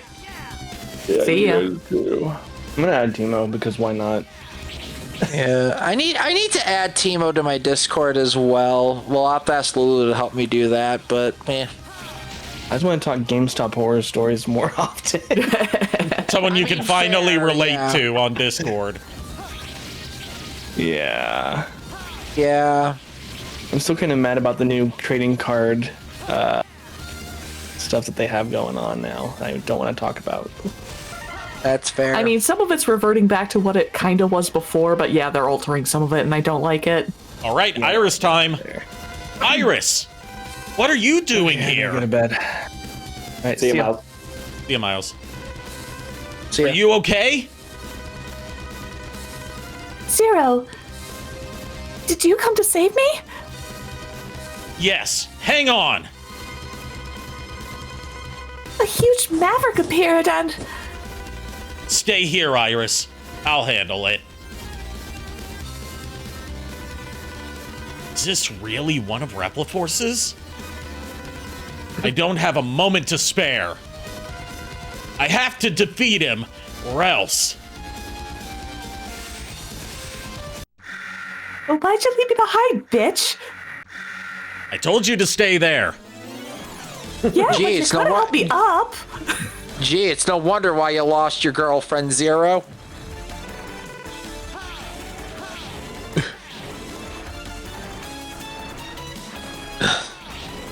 Like, to put damage values to Zero Z Saber to like help Nico understand like the balancing of how Zero plays. 1 to hit from his Z Saber is about the same amount of damage as a charge shot from X. Yeah, so in my understanding of that, I'll wait till you finish talking. Zero, Your, long text time no box. see. Colonel, what are you doing here? I've come to save my sister, Iris. I only hope she's okay. She's fine. I just rescued her. Oh, thanks, Zero. I owe you one. Colonel, I have a question for you. Did your unit attack this place? What are you talking about? Repliforce came here for help. We weren't involved in the attack. They suspect you've become a maverick. What? Disarm and come with me to the HQ. I'm afraid I can't. Soldiers never drop their weapons. I won't do it. Not even for you, Zero. Then they'll think you're a maverick. So be it. The Repliforce prefers war over dishonor and shame. Goodbye, Zero. Wait, Colonel! Listen to me! Why am I now sensing bromance between those two? Yeah, same. I need to find. Now I need to find out what the brother-sister version of an Oyakodon is. I'm okay. I'm just not gonna ask. Oyakodon is a Japanese slang term that means a threesome involving a mother and a daughter. Oh, so you're looking for the brother, sister, and boyfriend. Gotcha. Yeah. Okay. I did not need it. Okay. You didn't need to know that, but you still learned it anyways. You're welcome. Yeah, thanks. I hate it. I learned that because I learned that from Project Melody because it's one of the few things that actively repulses her. In terms of you know, fetishy stuff. Because like she was telling a story about like her mother and her brother, just like family stories, or motherboard and brotherboard as she calls them. And then like she got a text-to-speech redeemed that said tags incest Oyakodon. And she was just gagging at the thought of that. Oh God, no. Anyway, so what you're saying is, go ahead. Damn, this isn't good, Colonel. They may decide the entire Repliforce is a group of mavericks. Now you can say. So basically, the Z-Saver is equivalent to Alucard's sword in the beginning of Symphony of the Night of how much damage. Yes. Pretty much. Yeah. Okay, then I'm caught up to speed. Yeah. The only difference is Zero doesn't have like that teleporting slash ability. Right. Okay. Soldiers of Repliforce, we have all been wrongfully judged as mavericks by the humans. We cannot suffer this indignity and live in disgrace. We will build our own nation of Reploids. We will build our own nation of Reploids with blackjack and hookers. Blackjack and hooker. Yep. Blackjack and hookers. As a matter of fact, get rid of the blackjack. Just the hookers. Actually, no. Unless the hooker is named Blackjack, I don't judge. Oh God. Yeah, he did. He didn't say exclusively female hookers. For the Repliforce. Fair. Also, is that the Colonel? That was the General. This is the Colonel. The General. Okay. Let us fight valiantly, with courage and pride, without fear, for we are the Repliforce. The most powerful army in history! Okay, now I'm actually paying attention to hearing how his voice is. It's interesting, and at the same time, I'm like, Sega Saturn. But no, I don't know what I'm talking about anymore. I've already suffered enough brain damage tonight as it is. Well, at the very least, we get some more Iris, because she acts as Zero's navigator for this game, just as Double was for X. Iris, what are you doing here? My brother Colonel started the coup. I know. Please don't fight against him. This must be some kind of mistake. They've occupied several cities already. As a hunter, I must stop them. Zero.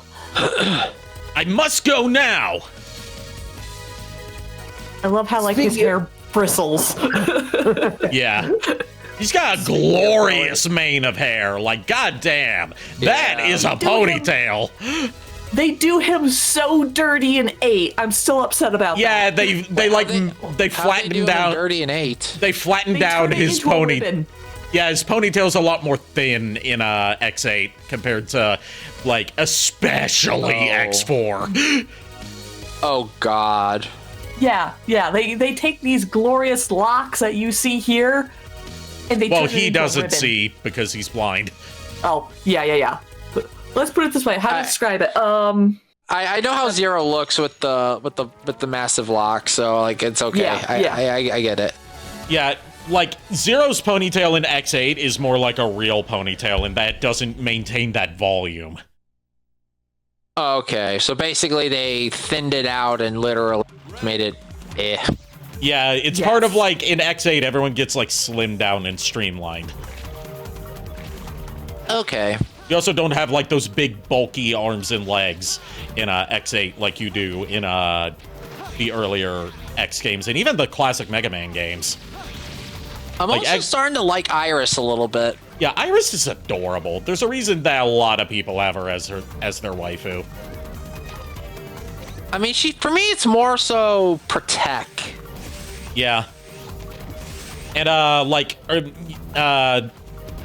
they don't delve too much into this in later Mega Man X games, but, like, Iris, the whole Zero having to kill Iris does stay with him after X4.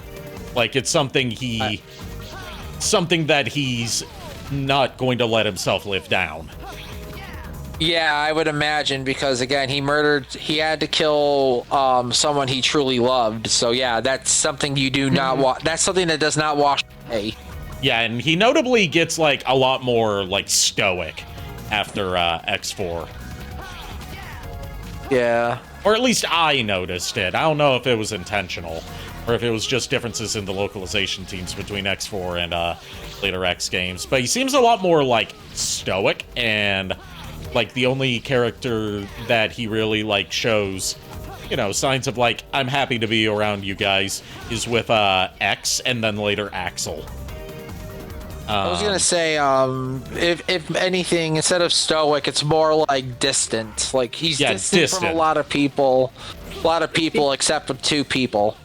Like, That's one because, that... Go ahead, Timo. I want to hear your input on this. I would say that's mostly because, like, if I put distance between myself and others, I can't have that same pain happen again. Yeah. It's not that he doesn't want to have connections, it's that he doesn't trust himself to have those connections. Yeah. But when it comes to X and Axel, it's okay, we share a lot more than just emotions here. Like, I know what you're talking about when you said, yeah, this was tough. Yeah. Yeah, it's because it feels like to me, in terms of what was described, like I agree with you on the whole thing. Like, he doesn't want to feel the same problem, like the same thing that he felt when he murdered when he killed Iris. Yeah, and I feel like go ahead. It's just more so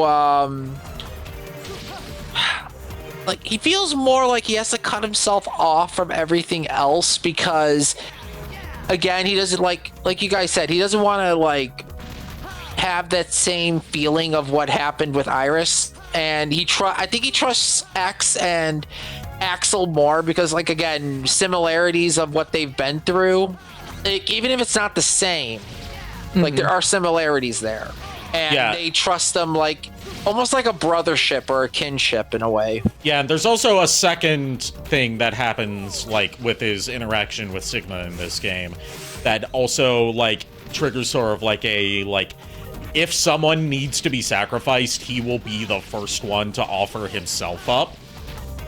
Yeah. Because, like, he's like, I would rather die and, like, potentially avoid disaster caused by either, you know, Mavericks or by potentially myself than have anyone else get hurt. Yeah. Also, to be fair, because of the joke, I am not going to pronounce. I'm not going to call Sigma. I'm just going to call him Ligma. So right. You have to understand this. Web Spider again. JKR, I believe, said would BRB, right?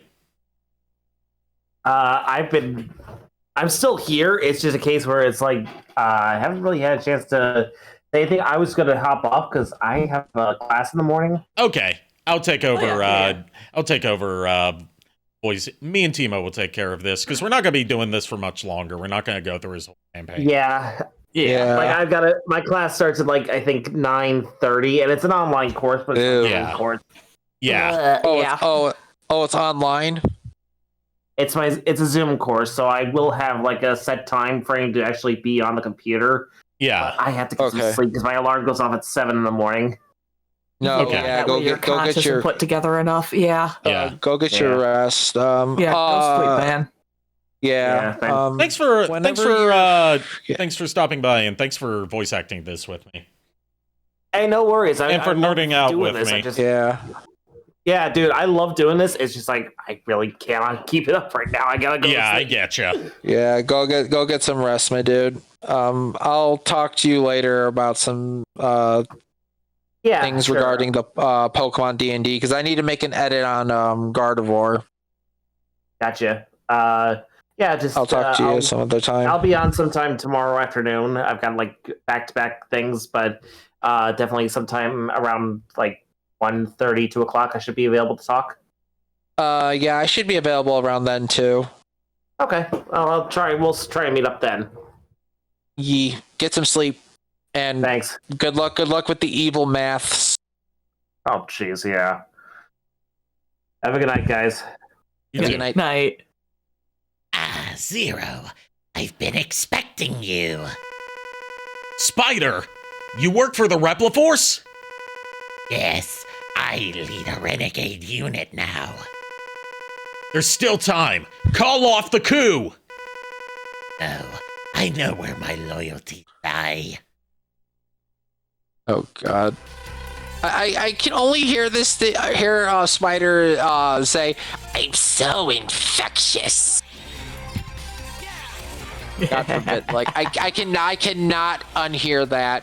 I'm sorry. You know what? I figured out if I ever have to voice Spider again, which is probably not going to happen because he never shows up again. But, like, if I have to, like, fan dub him, I'm gonna give him the imperfect cell voice. Yes. Pretty much, Sandman. Bring me a dream. Bring me a dream. Who are you? Let me answer your question with another question.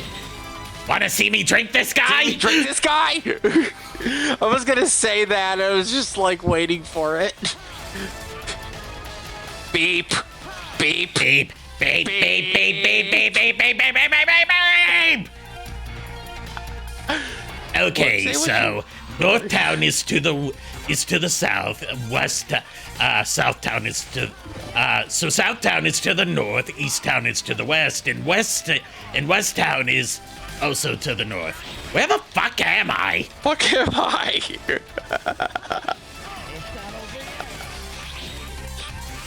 Oh man.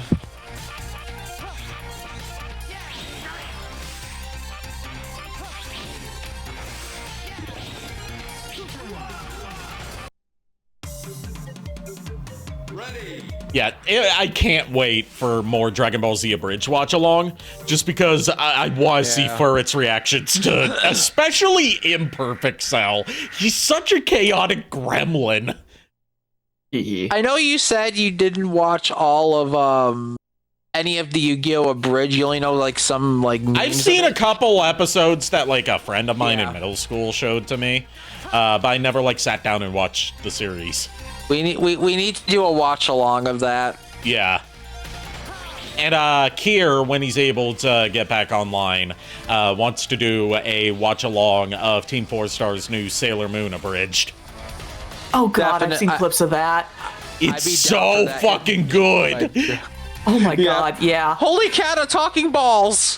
Holy cat of talking balls. Or my other favorite line, it's like, careful, I'll get a new alarm clock. I'm a cat. I love Sailor Mercury in the Abridged. I love her in the Abridged. She's just wow. Mercury power makeup transforms. My legs are cold. You're cold. Yeah. Oh my god. Oh, nice bubbles. You don't have to say that. In case you didn't notice, in the last D&D session, Furret managed to work in a reference to that during a conversation between Baron and Riku. Yeah, they did, and also while they were one of the cat pirates as well that they did with it too. Yeah, it was at when they were at camp, and yeah. Like, Baron says, like, you know, something very Baron-esque, and then Riku says, I think I have to marry you, and then Baron says, I know, right? I remember that. Oh my, I forgot That's what from the exact thing was. Yeah, I'll have to check the VOD. But that is from Sailor Moon Abridged Episode 2, where, like, Sailor Moon, Usagi and Mamoru are arguing, like he calls her Bunhead, and then she, like, they get into a back and forth argument. He's like, I think I have to marry you. I know, right? Oh my gosh. Oh my god. Real talk, I'm still impressed that Lulu tries talking down all these creatures, and I'm like... She keeps succeeding! Look, here's the thing, it's like, every fight, she talked down a Minotaur, and I'm like, okay, these are the fights of the session, and you are literally bullshitting Yeah, them. we haven't had a fight in a while, because she keeps talking our way out of them. I swear to God, she tries to talk the boss down next session. I'm gonna be like, okay, no. You ain't talking this motherfucker down. Watch, she manages to talk down Dracula. She will not be able to talk down Dracula. I'm gonna be honest with you right now. No.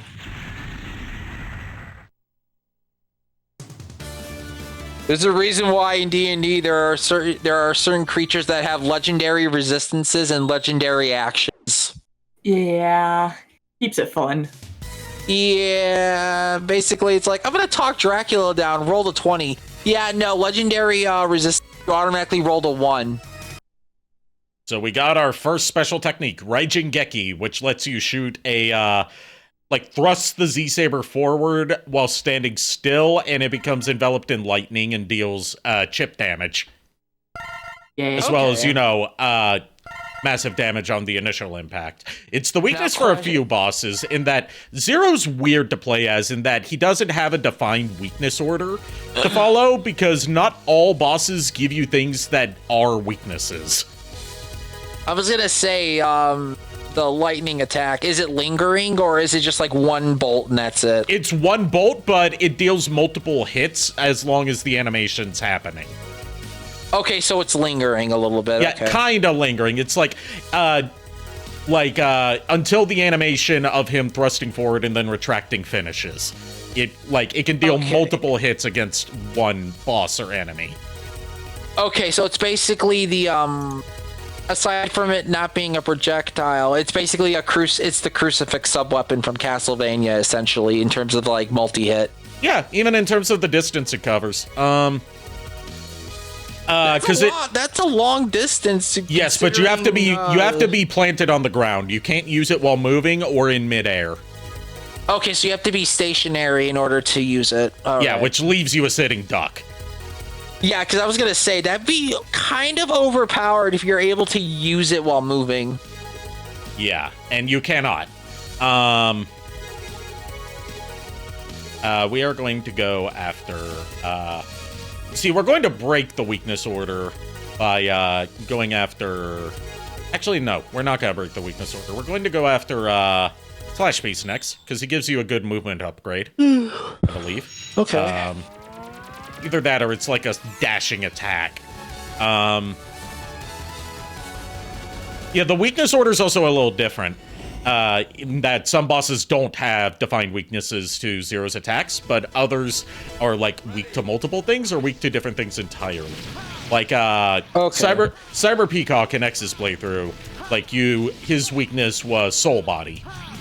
In this one, it's the Shoryuken-esque attack that he gets from Magma Dragoon. Which is also the weakness for Frost Walrus. Also, the detail I like here of, this soldier, runs over to throw a grenade onto the train coupling to, detach the cart that you're on, but, he falls into the gap and dies.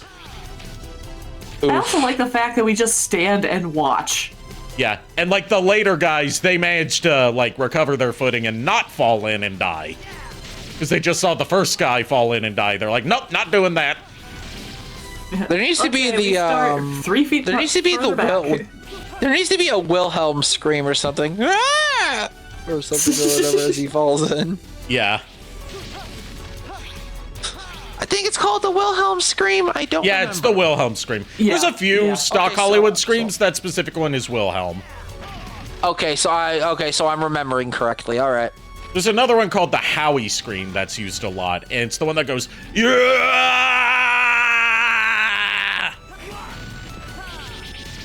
Oh, God. One notable place that you might have heard it and not known it is the title sequence for Real Monsters. Okay.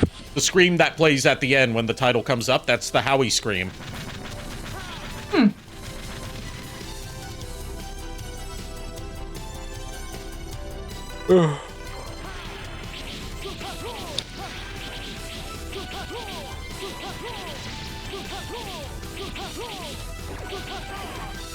Now I have to actually fight this mini boss instead of just taking pot shots at, taking it out in 1 or 2 hits with the plasma shot. Basically, you're gonna have to fight it, and you can't cheese it. Yeah. I can kind of cheese it on the lower part of it, at least with Raijingeki. But I can't hit the upper 2 parts of it with Raijingeki, because, again, you have to be feet planted on the ground, not moving.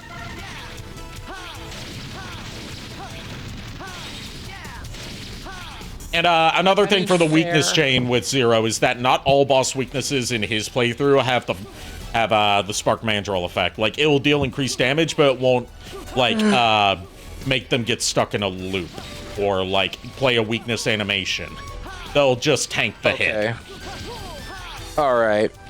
So basically, it's just gonna be like, yeah, no, I'm just gonna sit here and take it, and then hit you back. Yeah. And it's particularly like that with bosses that are weak to Raijingeki, except for Split Mushroom. Like, Slash Beast is weak to Raijingeki. But he just tanks the hit and fights through it. Whereas Split Mushroom goes into his whole, like, electrified animation, and then that resets his pattern. So Split Mushroom could easily be, taken advantage of, but, yeah, the bosses can't. Yeah, Split Mushroom, it's a little bit harder as Zero, because, you can't just, like, since you're not firing a projectile that can hit him in the air, if he clings onto a wall, which is part of his pattern, you just can't hit him with Raijingeki up there. You have to wait for that animation cycle to finish. Yeah. Or that attack cycle to finish. Yeah, because I'm assuming Zero, despite being as powerful as he is, he cannot really do aerial. He has aerial moves he can do. It's just Raijingeki is a specific move that can only be planted on the ground. So, like, yeah, not much you can do to hit him up there with that move specifically. You're just gonna have to wait for his ass to come back down. You can jump up and slash him, but, like, he's also shooting, like, soul bodies at you. So, like, yeah, it's risk-reward. Whereas X, Yeah, you so can just spam soul body back and forth, and he'll never land a hit on you. Yeah, so it's basically safer to wait for him to come down. Yeah.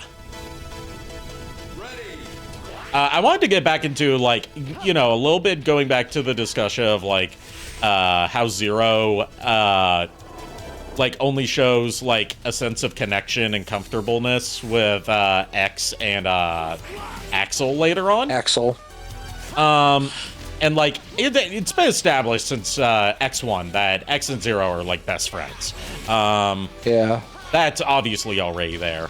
But, like, as Zero learns of the truth of his origins, you know, being a weapon created by Dr. Wily, and that, as he learns in this game, he's responsible for the outbreak of the Maverick virus, given that it was a part of him at first.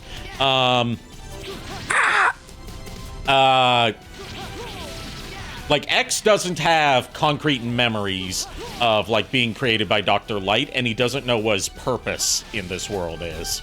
Like, what Dr. Light wanted from him. And then Axel, he's a prototype for the new generation Reploids, but he also doesn't know who created him or why. Yeah. So, like, I feel like so many of them have variables, yeah. I feel like all three of them, like, bond, sort of trauma bond together over the fact that they don't know why they're there or what purpose they exactly serve or what their destiny is, but that's what bonds them together. Yeah. Yeah, they've got so many questions and no place to get the answers from. Yeah. You dare to attack my unit? I'm gonna enjoy fighting you.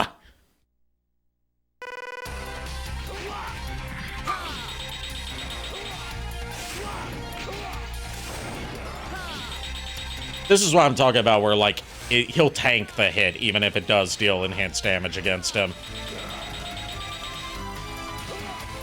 Also, with the music, I notice, a little bit of the, a Game Boy, Mega Man, music, classic Mega Man music, hinted in there a little bit.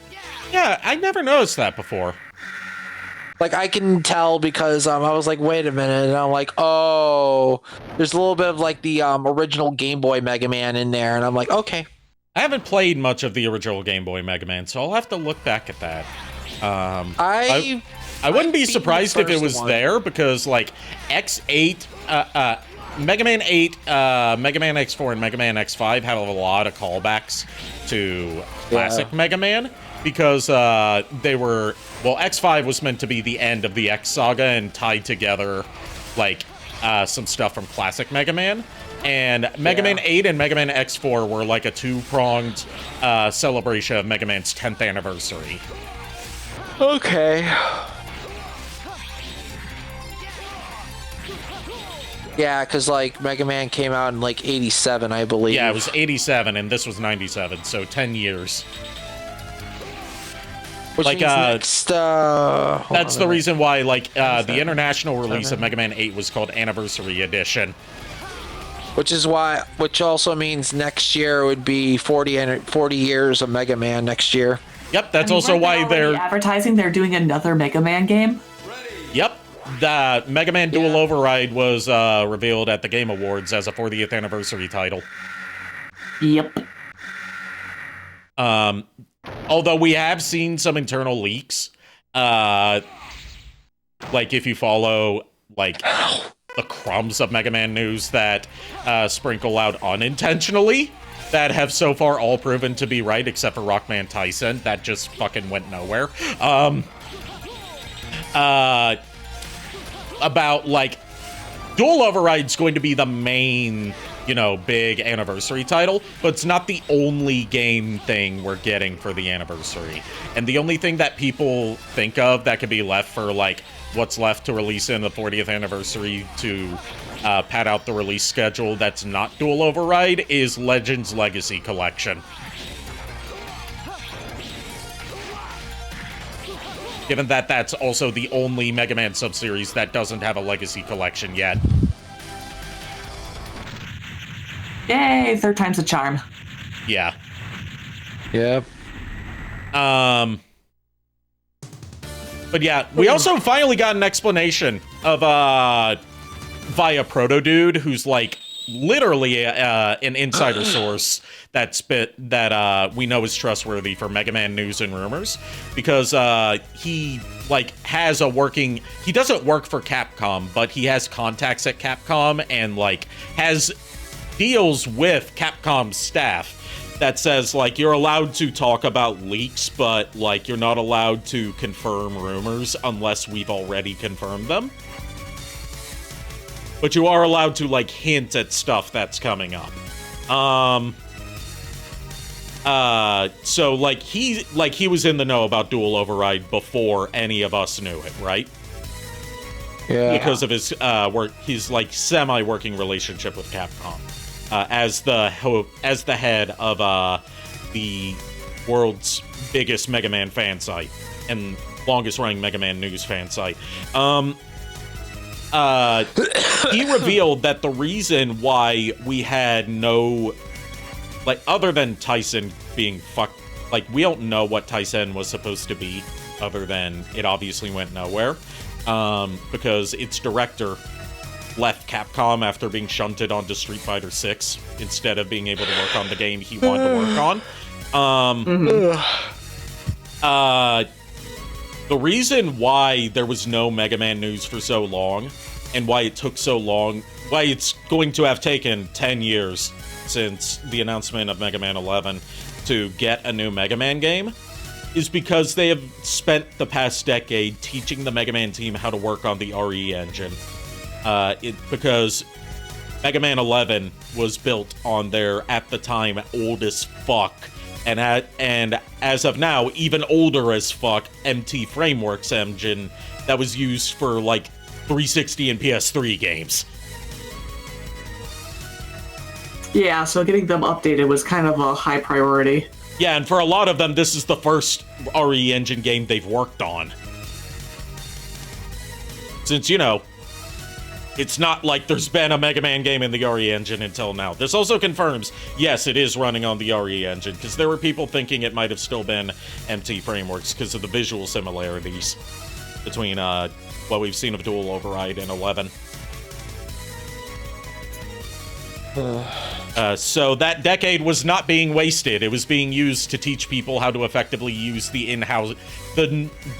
new go-to in-house engine, and how to develop a 2D side-scrolling action platformer on an engine that's primarily been used for Resident Evil and Monster Hunter. Primarily used. Gee, I wonder why it's got called the RE engine. Yep. Oh, God. And our new weapon is Shipuga, which is a dashing slash attack. And I feel like that's gonna do it for tonight, because we've been about 4 hours. Yeah. And, well, Belmont looks like he's wilting. Yes. We are going to transition back over to the chatting screen, and I'm gonna look up who we're gonna raid tonight. And after stream, I still need to show Timo the ad that I was talking about earlier for Fifi's Gamer Subs flavor. But first, I need to use the restroom. Okay. Oh, got a message from Kier. Oh? What's the word? Oh, he said, want to give me a challenge to pursue in Sonic Generations or Sonic Adventure 2 or Mega Man X/X4 that I have to do before beating the game. He's not watching right now, but it was like a DM that he sent me. Okay. So that's something to think about, to, think of a challenge for him to do in those games that he's very familiar with. He's more familiar with X1 than he is with X4, so I'll have to think of something in X4. Has Kier ever done a no hit run? No, he has not. Let's see. Raid. Yeah, I just had to reset my tracking because it was going all askew again. Yeah, Okay. I saw the bounce reset. Yeah. Yeah. Yeah, I'm very bouncy when I reset. You know what? We're gonna raid Firo. I was gonna say, Okay. he's still going. Yeah. Yeah, we're gonna raid Firo, who is playing Voices of the Void. It's a really fun game. I haven't played it, but I've watched a lot of it. I've seen Joel from Vinesauce play it, and he's had some fun with it. Oh, okay. I've been watching Party Demoness, aka Minerva. She's played it enough. She's kind of become the North American representative for it. Yeah, and Joel has become like the European representative for it, because he's been playing it since like it first came out, and the Voices of the Void team has thrown in stuff just to reference him. Yep, same with Minerva. Cool. Oh god. Thank you everyone for tuning in. Thanks to my panel of co-hosts for co-hosting with me tonight. I'll see you guys again on Wednesday with a return to Metal Gear Solid 3. Go give Firo my warmest welcomes. And until then, unpleasant dreams. I do the song, but that's kind of JKR's thing. I don't even know what to think anymore. Good night, everybody. Good night.